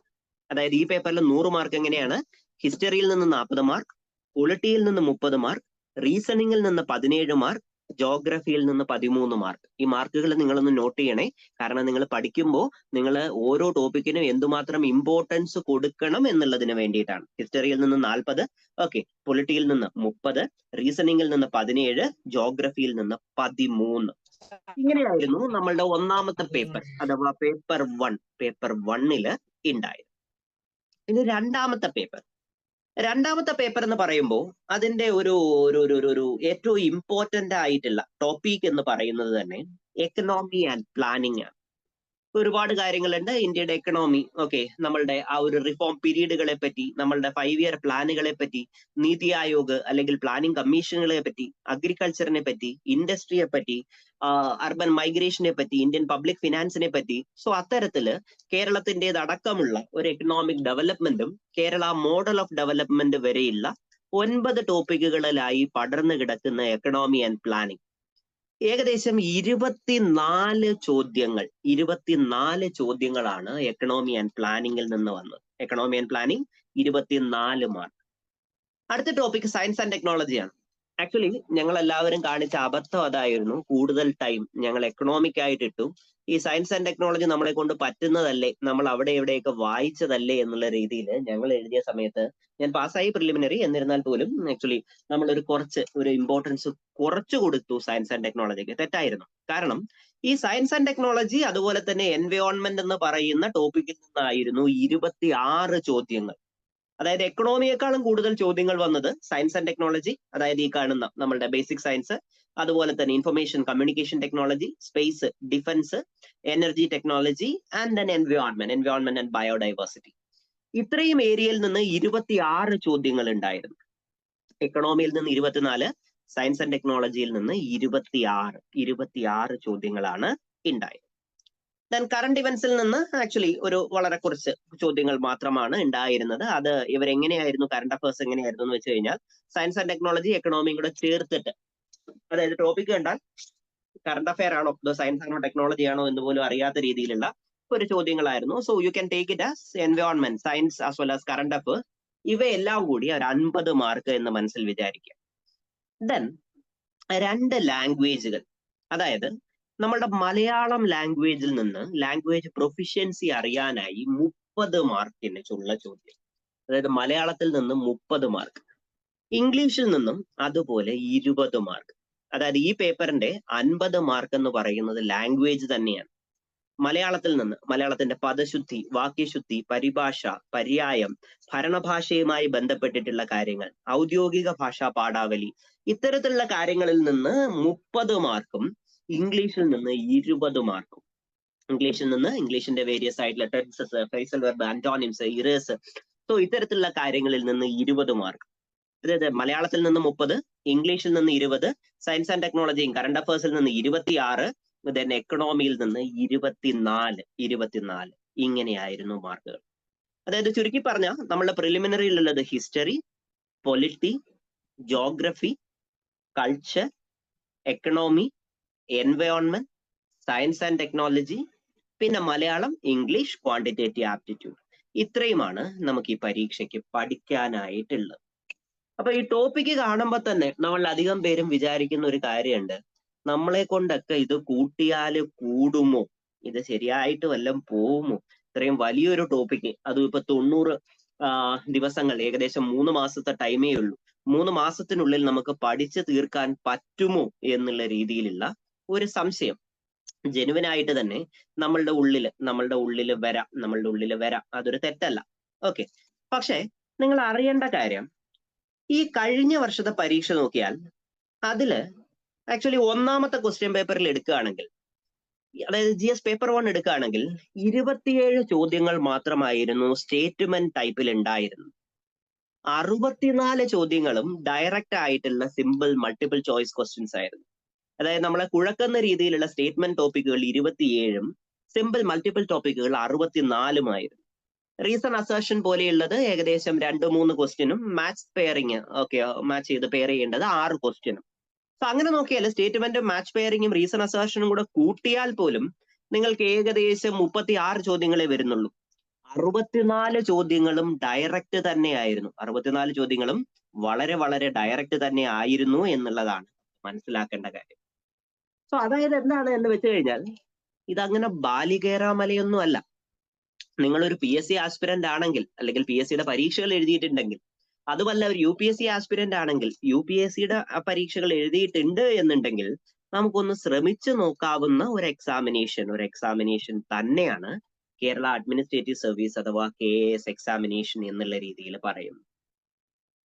ഈ ഒരു കാര്യമുണ്ട്, edge versus PSC and UPSC, അത് ഞാൻ പറയാം. അതിനു മുമ്പ് 2-3 ചെറിയ കാര്യങ്ങൾ നിങ്ങളോട് പറയാനുള്ളത്. നമ്മൾ അധികം പേരും ഇപ്പൊ സംശയം ഉണ്ടാവുക, ഈ പറയുന്ന പോലെ 90 ദിവസത്തിൽ ഇത് പഠിച്ചെടുക്കാൻ പറ്റുമോ എന്നുള്ളതാണ്. എന്നെ സംബന്ധിച്ചിടത്തോളം സക്സസ് എന്ന് പറയുന്നത് നമ്മളുടെ ചെറിയ ചെറിയ ഇഫോർട്ടുകളാണ്. അത് ഓരോ ദിവസവും നമ്മൾ റിപ്പീറ്റ് ചെയ്ത് ഒടുക്കമാണ് ആ ഒരു സക്സസിലെത്തുക. 1 കല്ല് വെച്ച്, 2 കല്ല് വെച്ച്, 4 കല്ല് വെച്ച്, 10 കല്ല് വെച്ച്, അങ്ങനെ ഏകദേശം 90 ദിവസം കൊണ്ട് നമുക്ക് നമ്മളുടേതായിട്ടുള്ള ഒരു കോട്ട നമുക്ക് ക്രിയേറ്റ് ചെയ്യാൻ സാധിക്കുമെടും. ആ ഒരു കോട്ട PSCയുടെ KASന്റെ ചോദ്യോത്തരങ്ങൾക്ക് തകർക്കാൻ പറ്റാത്ത രീതിയിലുള്ള ഒരു കോട്ട നമുക്ക് ഉറപ്പായിട്ട് നമുക്ക് എന്ത് ചെയ്യാൻ പറ്റും, തുടങ്ങാനായിട്ട് പറ്റും. അങ്ങനെ ഒരു കോട്ട കെട്ടണമെന്നുണ്ടെങ്കിൽ നിങ്ങൾക്ക് തുടങ്ങാനുള്ള രീതിയിലുള്ള ഒരു കറേജ് ആണ്, ആ ഒരു ധൈര്യമാണ് നമുക്ക് ആദ്യം വേണ്ടത്.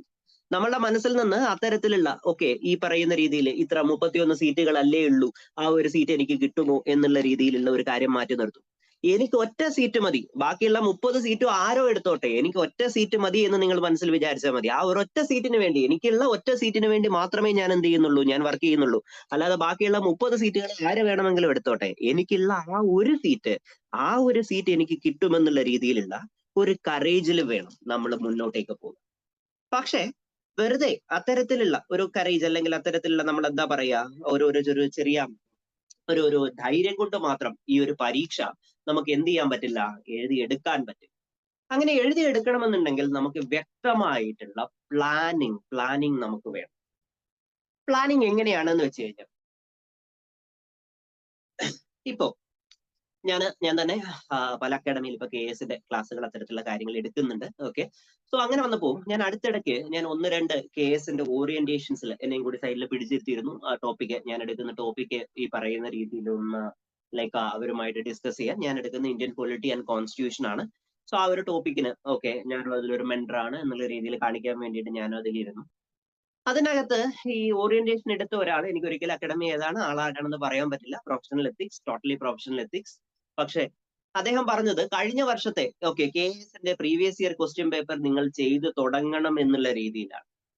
പക്ഷെ എനിക്ക് നിങ്ങളോട് പറയാനുള്ളത്, KS കഴിഞ്ഞ വർഷത്തെ ക്വസ്റ്റ്യൻ നടന്നത് 2020-ലാണോ. അതിനുശേഷം PSC ഒരുപാട് ഇവോൾവ് ചെയ്തു. നിങ്ങൾ PSCയുടെ ഇപ്പൊ തൊട്ടടുത്ത് നടന്നിട്ടുള്ള LSGI എക്സാമിനേഷൻ, SI എക്സാമിനേഷൻ, അല്ലെങ്കിൽ ഈ പറയുന്ന അസിസ്റ്റന്റ് എക്സാമിനേഷൻ, ഇത്തരത്തിലുള്ള എക്സാമിനേഷൻസ് കണ്ടാല് PSC പഴയ PSC അല്ല മോനെ.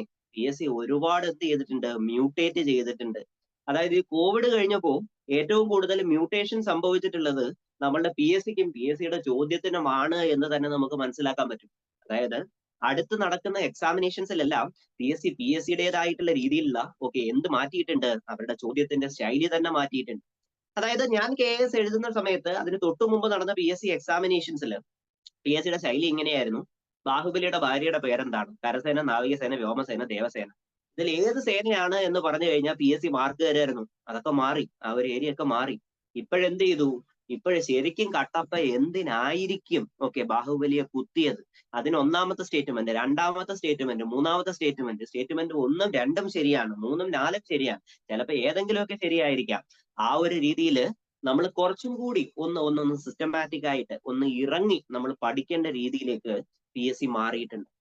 അതുകൊണ്ട് കഴിഞ്ഞ പ്രാവശ്യത്തെ KS previous year question paper നിങ്ങളൊന്ന് കണ്ടാൽ മാത്രം മതി, ഏത് ലെവലിലാണ് ചോദിച്ചിട്ടുള്ളത് എന്ന് അറിയാൻ കണ്ടാൽ മാത്രം മതി. എന്നാൽ കഴിഞ്ഞ 2024 നടന്നിട്ടുള്ള പരീക്ഷകൾ ഈ പറയുന്ന രീതിയിൽ ഡിഗ്രി ലെവലും അല്ലെങ്കിൽ അത്തരത്തിലുള്ള പരീക്ഷകളിലെ ക്വസ്റ്റ്യൻസ് ആണ് നിങ്ങൾ എന്ത് ചെയ്യേണ്ടത്, ഒന്നും കൂടി നോക്കേണ്ടത്, ഒന്നും കൂടി വൃത്തിയായിട്ട് നിങ്ങൾ എന്ത് ചെയ്യേണ്ടത്, നിങ്ങൾ പഠിക്കേണ്ടത്, നിങ്ങൾ നോക്കേണ്ടത്. കാരണം ആ ഒരു ലെവലിനോ അതിന് ഒരു ലെവൽ മുകളിലോ ആയിരിക്കും പരീക്ഷ വരിക. സോ അതുകൊണ്ട് തന്നെ പഴയ KS ക്വസ്റ്റ്യൻ പേപ്പറിൽ നമ്മൾ നോക്കി ആ ഒരു ലെവല് എന്നുള്ളതല്ല നിങ്ങൾ വിചാരിക്കേണ്ടത്.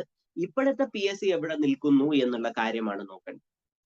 രണ്ടാമത്തെ കാര്യം, നമുക്ക് കഴിഞ്ഞ പ്രാവശ്യത്തെ കട്ട് ഓഫ് 77 ആയിരുന്നു. ഈ പ്രാവശ്യം നിങ്ങൾ മനസ്സിലങ്ങ് വിചാരിക്കുക ഈ പ്രാവശ്യത്തിലെ കട്ട് ഓഫ് 110 ആണ്. നമുക്ക് ഒരിക്കലും കഴിയാത്ത ഒരു പരീക്ഷയുടെ കട്ട് ഓഫ് ഇപ്പോഴേ നമുക്ക് പ്രെഡിക്റ്റ് ചെയ്യാൻ പറ്റില്ല. അങ്ങനെ ഒരു കാരണവശാലും കഴിയാത്ത ഒരു പരീക്ഷയുടെ ഒരു മാർക്ക് ഇപ്പോഴേ ആർക്കും പ്രെഡിക്റ്റ് ചെയ്യാൻ പറ്റില്ല. ചിലടത്തൊക്കെ പ്രഡിക്ഷൻ ഒക്കെ നടക്കുന്നുണ്ട്, ഈ പ്രാവശ്യം KS ഇങ്ങനെ ആയിരിക്കും എന്ന്. ഒരിക്കലും കഴിയാത്തൊരു പരീക്ഷയെ നമുക്ക് ഒരിക്കലും പ്രെഡിക്റ്റ് ചെയ്യാൻ പറ്റില്ല. പക്ഷെ നിങ്ങൾ നിങ്ങളുടെ മനസ്സിലങ്ങ് വിചാരിക്കുക ഈ പ്രാവശ്യം കട്ട് ഓഫ് 110-ന് മുകളിലാണ്. എനിക്ക് 2 പേപ്പറിനും കൂടി എനിക്ക് 110-ന് മുകളിൽ വാങ്ങണം. അതായത് ഒരു തരത്തിലും എനിക്ക് എന്ത് ചെയ്യാൻ പറ്റില്ല. ഇപ്പൊ കട്ട് ഓഫ് 70 ആയിക്കോട്ടെ, 80 ആയിക്കോട്ടെ, 90 ആയിക്കോട്ടെ, 60 ആയിക്കോട്ടെ, എങ്ങനെ വന്നാലും എനിക്ക് എന്ത് ചെയ്യാൻ പറ്റണം, എനിക്ക് കട്ട് ഓഫ് ക്ലിയർ ചെയ്യാൻ പറ്റണം. ഇവൻ 100 ആണെങ്കിൽ പോലും എനിക്ക് ക്ലിയർ ചെയ്യാൻ പറ്റണം. അതുകൊണ്ട് 110 ആണ് എന്ന് മനസ്സിലങ്ങ് വിചാരിക്കുക. എന്നിട്ട് ആദ്യം ചെയ്യേണ്ടത് ഈ 110 മാർക്കിൽ ഏതൊക്കെയാണ് സിമ്പിൾ ആയിട്ടുള്ള ടോപ്പിക്കുകൾ എന്ന് ഐഡന്റിഫൈ ചെയ്യുക. നമ്മൾ സിമ്പിൾ അല്ലെങ്കിലും നമുക്ക് പഠിക്കാൻ പറ്റുന്ന 2 കാര്യങ്ങൾ ഇംഗ്ലീഷ് ലാംഗ്വേജും മലയാളം ലാംഗ്വേജുമാണ്. മലയാളം ലാംഗ്വേജിൽ നിന്ന് 30 മാർക്ക്, ഇംഗ്ലീഷ് ലാംഗ്വേജിൽ നിന്ന് 20 മാർക്ക്, ദാറ്റ് മേക്ക് ഇറ്റ് 50. അതായത് 50 മാർക്കിന്റെ ചോദ്യങ്ങളും മലയാളം ഇംഗ്ലീഷിൽ നിന്നാണ്. ഈ മലയാളം ഇംഗ്ലീഷിലെ ഓരോ ടോപ്പിക്കും എടുത്തിട്ട് PSCയുടേതായിട്ടുള്ള ബുക്ക്ലെറ്റുകളിൽ നിന്ന്, PSC ബുള്ളറ്റിൽ നിന്ന്, അല്ലെങ്കിൽ അത്തരത്തിലുള്ള PSCയുടെ ക്വസ്റ്റ്യൻ പേപ്പേഴ്സിൽ നിന്ന് സ്ഥിരമായിട്ട് വന്നിട്ടുള്ള മലയാളം പദങ്ങൾ, അല്ലെങ്കിൽ മലയാളം ചോദ്യങ്ങൾ, വിപരീതം, അല്ലെങ്കിൽ അമ്പു എന്താണ്, അംബുജം എന്താണ്, അല്ലെങ്കിൽ വാരിതം എന്താണ്, അളി എന്താണ്, സോ അത്തരത്തിലുള്ള കാര്യങ്ങൾ, അല്ലെങ്കിൽ അത്തരത്തിലുള്ള മലയാളത്തിൻ്റെതായിട്ടുള്ള ചോദ്യങ്ങളും ഇംഗ്ലീഷിന്റെ ആന്റണിംസും സിനോണിംസും ഫ്രേസൽ വെർബ്സും ആക്റ്റീവ് പാസീവും നിങ്ങൾ പഠിച്ചാൽ തന്നെ 50 മാർക്കിനുള്ള ചോദ്യമാണല്ലോ. 50 മാർക്കിനുള്ള ചോദ്യം നമുക്ക് ഇതിൽ അത്യാവശ്യം സിമ്പിൾ ആണ്. ഇനി അടുത്തതായിട്ട് വരുന്നത് ഏകദേശം 17, കഴിഞ്ഞ പ്രാവശ്യം 17 മാർക്കായിരുന്നു, ഈ പ്രാവശ്യം നമുക്ക് ഒരു 17 മാർക്കോളം പ്രതീക്ഷിക്കാം. That's A quantitative aptitude or actually കണക്ക് എന്ന് പറയുന്ന മെന്റൽ എബിലിറ്റി, ക്വാണ്ടിറ്റേറ്റീവ് എബിലിറ്റി ഉള്ള പാർട്ട്. സോ ആ പാർട്ടിനും പ്രത്യേകത, PSCയുടേതായിട്ടുള്ള എല്ലാ പരീക്ഷകളിലും ആ ഒരു പാർട്ടിൽ എഴുതാൻ പറ്റുന്ന കോമ്പിനേഷൻസ്, പെർമിറ്റേഷൻസ് ആൻഡ് കോമ്പിനേഷൻസ് നടത്തി കഴിഞ്ഞു. അതായത് പ്രീവിയസ് ഇയറിലെ ക്വസ്റ്റ്യൻ പേപ്പേഴ്സും അതുപോലെ തന്നെ നമ്മളുടെ ക്ലാസ്സുകളിൽ നമ്മൾ പറയുന്ന അത്തരത്തിലുള്ള ഷോർട്ട് കട്ടുകളും അത്തരത്തിലുള്ള കാര്യങ്ങൾ ഒന്ന് നോക്കാവുന്നുണ്ടെങ്കിൽ ഒരു 17 മാർക്കിനുള്ള സാധനവും നമ്മളുടെ കയ്യിലുണ്ട്.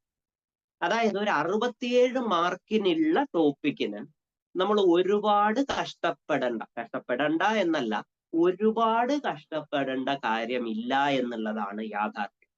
അതായത് Malayalam, English and then quantitative aptitude ഇത് നിങ്ങൾ പിന്നത്തേക്ക് വെക്കാതെ ഇപ്പോഴേ പതിയെ എന്ത് ചെയ്യുക, പഠിച്ചു തുടങ്ങുക.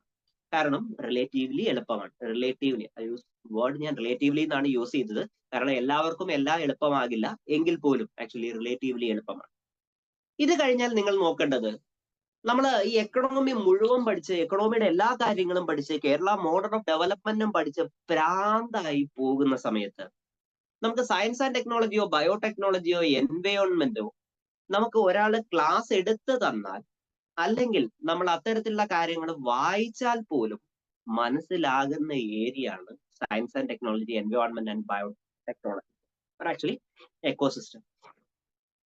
ആ ഒരു രീതിയിൽ എൻവയോൺമെന്റ് അല്ലെങ്കിൽ ഈ പറയുന്ന ബയോസ്ഫിയർ അല്ലെങ്കിൽ information communication technology, defence, space, ഇത്തരത്തിലുള്ള കാര്യങ്ങൾ നമുക്ക് എന്ത് ചെയ്യാൻ പറ്റും? നമുക്ക് ഒരു അധ്യാപകൻ പറയുന്നത് പഠിപ്പിക്കുന്നത് കേട്ടാൽ, അല്ല എന്നുണ്ടെങ്കിൽ നമുക്ക് അത്തരത്തിലുള്ള സബ്ജക്റ്റുകൾ ഉണ്ടെങ്കിൽ തന്നെയും നമുക്ക് എന്ത് ചെയ്യാൻ പറ്റും? നമുക്കത് പഠിക്കാൻ പറ്റും. സോ ദാറ്റ് മീൻസ് ഇപ്പൊ തന്നെ ഈ 30, 20, 17 പിന്നെ ഒരു 25 ഇടാം ഈ പ്രാവശ്യം. 25 അതായത് ഒരു 87 മാർക്കിനുള്ള ചോദ്യങ്ങൾ ആക്ച്വലി നിങ്ങൾക്ക് ഒരുപാട് പേരുടെ സഹായം ഇല്ലാതെ തന്നെ നിങ്ങൾക്ക് പഠിക്കാൻ പറ്റുന്ന കാര്യമാണ്. ഇത്രയും 87 മാർക്ക് അല്ലെങ്കിൽ ഒരു 85 മാർക്കിന്റെ കാര്യങ്ങൾ റിലേറ്റീവ്ലി സിമ്പിൾ ആണ്. നിങ്ങൾ അത്യാവശ്യം കൃത്യമായിട്ട് പഠിച്ചാൽ നിങ്ങളുടെ ഭാഗത്തിന് കട്ട് ഓഫ് ഈ പ്രാവശ്യവും 70-77 വരുന്നുള്ളൂ എന്നുണ്ടെങ്കിൽ ഡെഫിനറ്റ്ലി ഒരു എഡ്ജ് കിട്ടാൻ ഇത്രയും ടോപ്പിക്കുകളാണ് നിങ്ങൾ കാര്യമായി പഠിക്കുന്നത്. പിന്നീട് എന്താണ് ചെയ്യേണ്ടത്? പിന്നീട് നിങ്ങൾ ഏറ്റവും കൂടുതൽ സമയം ചിലവാക്കേണ്ടത് ഹിസ്റ്ററിക്കും പൊളിറ്റിക്കുമാണ്. കാരണം 70 ചോദ്യം 40 മാർക്കിന്റെ ഹിസ്റ്ററി, 30 മാർക്കിന്റെ പൊളിറ്റി, 70 ചോദ്യം, 70 ക്വസ്റ്റ്യൻസ് ആണ് നിങ്ങൾ പൊളിറ്റിയിൽ നിന്നും ഹിസ്റ്ററിയിൽ നിന്നും വരുന്നത്. ഇത്രയും ഏരിയ നിങ്ങളുടെ കയ്യിൽ ഉണ്ട് എന്നുണ്ടെങ്കിൽ നിങ്ങൾ നെഗറ്റീവ് വരുത്തിയാൽ പോലും നിങ്ങൾക്ക് ഏകദേശം ഒരു 80-90 മാർക്കിനടുത്ത് നിങ്ങൾക്ക് എന്ത് ചെയ്യാൻ പറ്റും? സാധിക്കാനായിട്ട്. ഇനി ബാക്കി ഏരിയ എന്ന് പറയുന്നതാണ് ജോഗ്രഫി, കറണ്ട് അഫയർ, എക്കണോമി ഇത്യാദിയുള്ള ടോപ്പിക്കുകൾ. ആ ഒരു ടോപ്പിക്കുകൾ എല്ലാം കൂടി എടുത്താലും നിങ്ങൾ അതിനകത്ത് ഒരുപാട് ക്വസ്റ്റ്യൻസ് അറ്റൻഡ് ചെയ്തിട്ടില്ല, ഒരു 10-14 നിങ്ങൾക്ക് ആകെ അറ്റൻഡ് ചെയ്യാൻ പറ്റിയിട്ടില്ല എന്നുണ്ടെങ്കിൽ പോലും ആക്ച്വലി നിങ്ങൾക്ക് എന്ത് ചെയ്യാൻ പറ്റും? ഈ പരീക്ഷ ചെയ്യാൻ പറ്റും. അതുകൊണ്ട് എന്താ ചെയ്യേണ്ടത് വെച്ചാൽ ഈ പറഞ്ഞ കാര്യങ്ങളൊന്നും മനസ്സിൽ വെച്ചിട്ട് നിങ്ങൾ ഒരു സോട്ട് അനാലിസിസ് നടത്തുക. എവിടെയാണ് നിങ്ങളുടെ ഈ പറയുന്ന വീക്ക്നെസ്സുകൾ? എനിക്ക് ഇപ്പൊ പൊളിറ്റിയാണ് എന്റെ സ്ട്രെങ്ത് എന്നുണ്ടെങ്കിൽ എന്റെ വീക്ക്നെസ് എപ്പോഴും എക്കണോമിയാണ്. നിങ്ങൾ നോക്കുക, എന്റെ വീക്ക്നെസ് ഏതാണ്? വീക്ക്നെസ് എക്കണോമിയാണ്. എക്കണോമി ആണ് എന്നുണ്ടെങ്കിൽ ഞാൻ എല്ലാ ദിവസവും എക്കണോമിക്ക് ഞാൻ 1/2 മണിക്കൂർ വെക്കും. എന്റെ സ്ട്രെങ്ത് ഏതാണ്? പൊളിറ്റിയാണ്. അതായത് പൊളിറ്റി ഞാനിപ്പോ അധികം ടൈം കൊടുത്തില്ല, അങ്ങോട്ടേക്ക് ചെല്ലും തോറും ഞാൻ കൂടുതൽ ടൈം കൊടുത്താലും പൊളിറ്റി എനിക്ക് വലിയ കുഴപ്പമില്ലാതെ കയറാൻ പറ്റും. എനിക്ക് മലയാളം ലാംഗ്വേജ് പാടാണ്, ഇംഗ്ലീഷ് ലാംഗ്വേജ് എളുപ്പമാണ്. നമ്മളുടെ സ്ട്രെങ്തിനെ കൂടുതൽ സ്ട്രെങ്തിലേക്ക് കൊണ്ടുവരിക, നമ്മളുടെ വീക്ക്നെസ്സിനെ കുറച്ചു കൊണ്ടുവരിക എന്നുള്ളതാണ് ഈ സോട്ട് അനാലിസിസ്. ആ ഒരു രീതിയിൽ നമ്മൾ ഇന്ന് തന്നെ ഈ പറയുന്ന രീതിയിൽ അല്ലെങ്കിൽ നാളെ തന്നെ നമ്മൾ ടോട്ടൽ ഡേയ്സ് എടുത്തിട്ട് നമ്മൾ ഒരു ടൈം ടേബിൾ ഉണ്ടാക്കുക.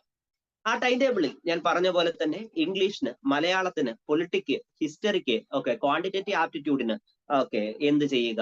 കൂടുതൽ ടൈം ഇതിനകത്ത് ഡിവോട്ട് ചെയ്യുക. എക്കണോമി അല്ലെങ്കിൽ അത്തരത്തിൽ നിങ്ങൾക്ക് പഠിച്ചാൽ പെട്ടെന്ന് മനസ്സിലാകാത്ത ടോപ്പിക്, ചിലർക്ക് പൊളിറ്റി ആയിരിക്കും, ചിലർക്ക് ഹിസ്റ്ററി ആയിരിക്കും മനസ്സിലാവാത്ത, ഏതാണെങ്കിലും ആ ഒരു ടോപ്പിക്ക് തന്നെ പഠിക്കുകയും അതിന്റെ കൂട്ടത്തിൽ കൃത്യമായ ക്ലാസ്സുകൾ അറ്റൻഡ് ചെയ്യുകയും ചെയ്യുക എന്നുള്ളതാണ് ഇതിനകത്ത് ജയിക്കുവാൻ വേണ്ടി എനിക്ക് പറയുവാനുള്ള കാര്യം. അതിനുശേഷം മാത്രമാണ് മെയിൻസ് വരുന്നത്. നമ്മളൊരു പ്രിലിംസ് പാസ്സായതിനു ശേഷം പിന്നീട് നമുക്ക് കുറച്ച് ടൈം കിട്ടും. ഗുണം എന്താ വെച്ചാൽ നിങ്ങൾ ഈ പ്രിലിംസിന് പഠിക്കുന്ന കാര്യങ്ങൾ തന്നെയാണ് മെയിൻസിന് വരിക. പ്രിലിംസിനുള്ള ഇതേ ഹിസ്റ്ററിയും പൊളിറ്റിയും ഇതേ ഹിസ്റ്ററിയും ജോഗ്രഫിയും കൂടെ ചേർത്തിട്ടാണ് പേപ്പർ 1, പൊളിറ്റി ചേർത്തിട്ടാണ് പേപ്പർ 2, എക്കണോമി എൻവയോൺമെന്റ് ചേർത്തിട്ടാണ് പേപ്പർ 3. ആ ഒരു രീതിയിൽ നിങ്ങൾ ഇതിനകത്ത് പഠിക്കുന്ന അതേ ടോപ്പിക്കുകൾ തന്നെയാണോ. അതായത് പ്രിലിംസ് ഒന്ന് വൃത്തിക്ക് പഠിച്ചാൽ പോലും നിങ്ങൾക്ക് മെയിൻസിനകത്ത് അത്യാവശ്യം കാര്യങ്ങൾ എഴുതാൻ പറ്റും. മാത്രമല്ല UPSC മെയിൻസ് പോലെ 10 മാർക്കിനും 15 മാർക്കിനും എഴുതാനില്ല, 3 മാർക്കിനും 5 മാർക്കിനും മാത്രം വളരെ സ്പെസിഫിക് ആയിട്ടുള്ള രീതിയിൽ എഴുതാനുള്ള ഒരു പരീക്ഷയാണ് ഈ പറയുന്ന രീതിയിൽ നമ്മുടെ KS ന്റെ മെയിൻസ്. മൈ പോയിന്റ്, KS മെയിൻസിനെ നിങ്ങൾ മറന്നേക്കൂ. KS മെയിൻസ് നിങ്ങൾ ഈ പറയുന്ന രീതിയിൽ ഞാൻ എങ്ങനെ ഡീറ്റെയിൽഡ് ആയിട്ട് പരീക്ഷ എഴുതും, എനിക്ക് അങ്ങനെ ഡിസ്ക്രിപ്റ്റീവ് ആയിട്ട് എഴുതാൻ അറിയില്ലല്ലോ എന്നുള്ളതൊക്കെ വിട്ടേക്കൂ. നിങ്ങൾ പ്രിലിമിനറി പഠിക്കൂ, പ്രിലിമിനറി ഡെപ്തിൽ പഠിക്കൂ. നിങ്ങൾക്ക് ഓട്ടോമാറ്റിക് ആയിട്ട് അതിന് പോയിന്റ് എഴുതാൻ പറ്റും. കാരണം 3 മാർക്കോ 5 മാർക്കേ ഉള്ളൂ, ഇത്ര സ്പേസേ ഉള്ളൂ എഴുതാൻ. സോ അതുകൊണ്ട് തന്നെ നിങ്ങൾ പ്രിലിംസ് വ്യക്തമായിട്ട് പഠിച്ചാൽ, പ്രിലിംസിന് വേണ്ടി ആ ഒരു രീതിയിൽ നിങ്ങൾ എന്ത് ചെയ്താൽ, നിങ്ങൾ വർക്ക് ചെയ്താൽ, മെയിൻസിന്റെ സമയത്ത് കൃത്യമായ ഒരു ഗൈഡൻസോട് കൂടി കുറച്ച് ആൻസറുകൾ എഴുതി പഠിച്ചാൽ മെയിൻസ് ഡൂവബിൾ ആണ്. So all the focus should be on actually like നമ്മളുടെ പ്രിലിംസിന് തന്നെ ആയിരിക്കണം നിങ്ങൾ നിങ്ങളുടെ ഫോക്കസ് കൊടുക്കേണ്ടത് എന്നുള്ള രീതിയിലാണ് എനിക്ക് പറയുവാനായിട്ട് ഇല്ല. ഓക്കെ, ഇത്രയുമാണ് നമ്മളുടെ ഒരു എക്സാമിനേഷന്റെ ഒരു പോയിന്റ് ഓഫ് വ്യൂവിൽ പറയാനുള്ളത്. നിങ്ങൾക്ക് സംശയം ഉണ്ടാകും എന്നറിയാം. പിന്നെ തൊട്ടു മുമ്പ് നമ്മളുടെ കോച്ചിങ്ങിനെ പറ്റി കൂടി ഒന്ന് പറഞ്ഞിട്ട് നിങ്ങളുടെ സംശയങ്ങൾക്ക് ഞാൻ മറുപടി നൽകാം. നമ്മളുടെ കോച്ചിങ് നമ്മൾ തുടങ്ങുന്നത് ഓൺലൈൻ ആയിട്ടാണ് കോച്ചിങ്. ഓൺലൈനായിട്ട് കോച്ചിങ് തുടങ്ങുന്നത് അതിന്റെ എന്തുകൊണ്ടാണ് എന്ന് വെച്ച് കഴിഞ്ഞാൽ, നമ്മൾ ഇരിക്കുന്നതിൽ ഇപ്പൊ കുറച്ചു പേര് സർക്കാർ സർവീസിൽ ഉള്ളവരാണ്, കുറച്ചു പേര് ഇപ്പൊ UPSC അല്ലെങ്കിൽ അത്തരത്തിലുള്ള പരീക്ഷകൾക്ക് കൂടി UPSC എക്സാമിനേഷൻ 25 മെയ്യിൽ വരികയാണ്.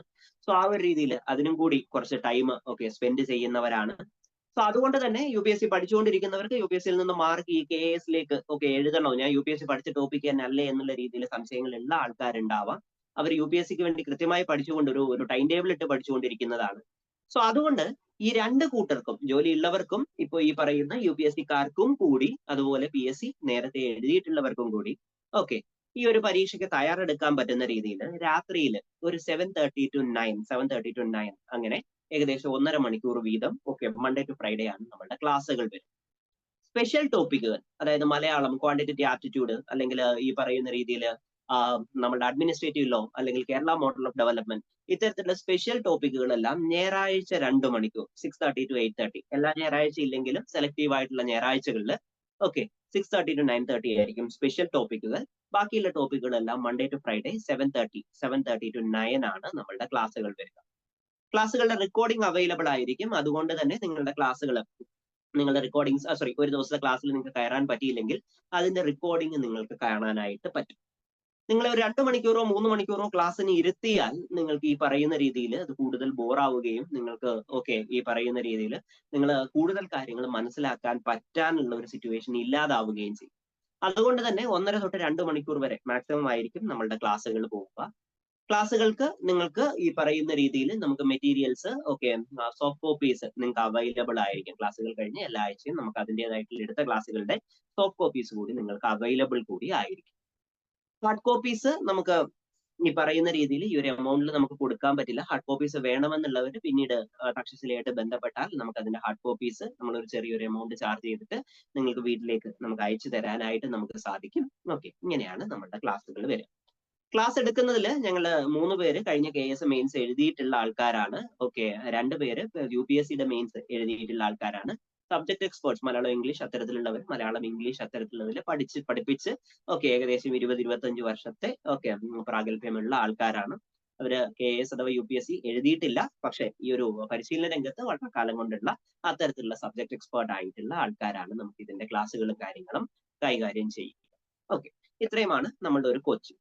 ഏകദേശം 200-ൽ കൂടുതൽ മണിക്കൂറുകൾ നമ്മൾക്ക് ഉണ്ടാകും. 200-ൽ കൂടുതൽ മണിക്കൂറുകൾ നമ്മൾക്ക് ഉണ്ടാവും. റെക്കോർഡിങ്സും അവൈലബിൾ ആയിരിക്കും. ആ ഒരു രീതിയിലാണ് നമ്മളുടെ കോച്ചിങ്ങിന്റെ ടൈമും വരുന്നത്. നിങ്ങൾ എന്തുകൊണ്ട് ഒരു കോച്ചിങ് ജോയിൻ ചെയ്യണം? നിങ്ങളിപ്പോ ഒരു UPSC പഠിച്ചുകൊണ്ടിരിക്കുന്ന ആസ്പിരന്റ് ആണ്, UPSC ആസ്പിരന്റ് ആണ് എന്നുണ്ടെങ്കിൽ ഈ കോച്ചിങ് കുറച്ചും കൂടി ഒബ്ജക്റ്റീവ് ആണ്. അതായത് UPSC സ്റ്റൈലിലുള്ളതിനേക്കാളും കൂടുതൽ കുറച്ചും കൂടി ഒരു PSC ലെവലിലേക്ക് കൂടിയാണ്. സോ അതുകൊണ്ട് തന്നെ ഈ ഒരു കോച്ചിങ്ങിന്റെ 1.5 മണിക്കൂറിൽ നിങ്ങൾക്ക് കിട്ടുന്ന മൈന്യൂട്ട് ആയിട്ടുള്ള അത്തരത്തിലുള്ള straight away kind of questions, direct ആയിട്ടുള്ള തരത്തിലുള്ള ക്വസ്റ്റ്യൻസ് UPSCയിൽ നിങ്ങൾക്ക് ഒരുപാട് ചിലപ്പോൾ സഹായകമാകും, അല്ലെങ്കിൽ എലിമിനേഷന് കൂടി സഹായകമാകും. നിങ്ങൾ UPSC രാവിലെ തൊട്ട് 6 മണി വരെ പഠിച്ചുകൊണ്ട് പോകുന്ന ഒരാളാണ് എന്നുണ്ടെങ്കിൽ അതിനുശേഷം നിങ്ങൾ ഫ്രീ ആയി കിടക്കുമ്പോൾ റൂമിൽ ഫ്രീ ആയി കിടക്കുമ്പോൾ ചെവിയിൽ ഇതെന്ത് ചെയ്യുക, ഇയർഫോൺ വെച്ച് ഹെഡ്ഫോൺ വെച്ച് മാത്രം കേട്ടാൽ മതി. നിങ്ങൾക്ക് അതൊരു എക്സ്ട്രാ ആയിട്ട് നിങ്ങളുടെ ടൈം ഒരിക്കലും നഷ്ടപ്പെട്ടു പോവുകയുമില്ല. എന്നാൽ നിങ്ങൾക്ക് UPSCക്കും KSനും ഒരുപോലെ സഹായകരമായി. നിങ്ങളൊരു PSC ആസ്പിരന്റ് ആണ്, PSC ആണ് പഠിച്ചിട്ടുള്ളത് എന്നുണ്ടെങ്കിൽ എന്താണ് UPSC ആസ്പിരൻസ് പഠിക്കുന്നത്, ഏത് രീതിയിലാണ് അവർ ഈ ക്വസ്റ്റ്യൻസിനെ അനലൈസ് ചെയ്യുന്നത് എന്നുള്ളത് മനസ്സിലാക്കാനുള്ള ഒരു അവസരം കൂടി ഈ ഒരു കോച്ചിങ് നിങ്ങൾക്ക് തരും. നിങ്ങളൊരു സർക്കാർ സർവീസിലുള്ള ഒരാളാണെങ്കിൽ നമ്മൾ വർഷങ്ങളായി കേട്ടിട്ടുണ്ടാവും ഇത്തരത്തിലുള്ള ഒരു PSCയോ അല്ലെങ്കിൽ അത്തരത്തിലുള്ള ഒരു പരീക്ഷ എഴുതിയത്. സോ അതുകൊണ്ട് തന്നെ നിങ്ങളുടെ അറിവിനെ ഒന്ന് ബ്രഷപ്പ് ചെയ്യുവാനും നിങ്ങൾക്ക് അത്തരത്തിലുള്ള കാര്യങ്ങൾ മനസ്സിലാക്കുവാനുമുള്ള ഒരു ടൈം നിങ്ങൾക്ക് കിട്ടുമെന്നുള്ളതാണ് ഈ ഒരു കോച്ചിങ്ങിന്റെ ഗുണം. ദെൻ ശനിയാഴ്ച ഒരു ദിവസം നമ്മൾ ഫുള്ള് ഫ്രീ ആക്കി വെച്ചിരിക്കുന്നത്. നിങ്ങൾക്ക് ഒരാഴ്ചത്തെ ക്ലാസ്സുകൾ നിങ്ങൾക്ക് തന്നെ ഒന്ന് റിവൈസ് ചെയ്യാനും അടുത്ത ആഴ്ച അത് അധ്യാപകർ വരുമ്പോൾ അധ്യാപകരെടുത്ത് നിങ്ങൾക്ക് സംശയങ്ങൾ ചോദിക്കാനുമുള്ള ഒരു അവസരം തരാൻ വേണ്ടിയിട്ടാണ് നമ്മൾ ഈ ഒരു രീതിയിൽ കോച്ചിങ്ങിന്റെ ക്ലാസ്സുകൾ നമ്മൾ ഡിസൈൻ ചെയ്തിരിക്കുന്നത്. ദെൻ ക്ലാസ്സുകൾ നമ്മൾ ഈ ആഴ്ച അവസാനം പോസിബിളി ലൈക്ക് ഒരു അടുത്ത സൺഡേയിൽ തുടങ്ങണം എന്നുള്ള രീതിയിലാണ് നമ്മൾ ഇപ്പോൾ മനസ്സിൽ വെച്ചിട്ടുള്ളത്. അത് വരുന്ന ആൾക്കാരും ടോട്ടൽ എണ്ണവും അത്തരത്തിലുള്ള പല കാര്യങ്ങൾ നോക്കിയിട്ടായിരിക്കും നമ്മൾ അതിലേക്ക് വരിക. ഈ ആഴ്ച തന്നെ നമ്മളുടെ ക്ലാസ്സുകൾ തുടങ്ങുകയും ചെയ്യുമെന്നുള്ളതാണ് പറയാനായിട്ടുള്ളത്. ഓക്കെ, ഇനി നിങ്ങൾക്ക് എന്തെങ്കിലും സംശയങ്ങൾ ഉണ്ടെങ്കിൽ അത് ചോദിക്കാം. ചോദിച്ചിട്ട് നമുക്ക് എന്ത് ചെയ്യാം, നമുക്കിതൊന്ന് ഈ പ്രോഗ്രാം ഒന്ന് വൈൻഡപ്പ് ചെയ്യാം. പറഞ്ഞത് മനസ്സിലായി എന്ന് വിശ്വസിക്കുന്നു. നിങ്ങൾക്ക് അധികം പേർക്കും KASനെ പറ്റി ഒരു ഐഡിയ തരാൻ കഴിഞ്ഞു എന്നാണ് എൻ്റെ ഒരു തോന്നൽ. അല്ല എന്നുണ്ടെങ്കിൽ പറയാം, മറ്റെന്തെങ്കിലും സംശയങ്ങൾ ഉണ്ട് എന്നുണ്ടെങ്കിൽ ചോദിക്കാം.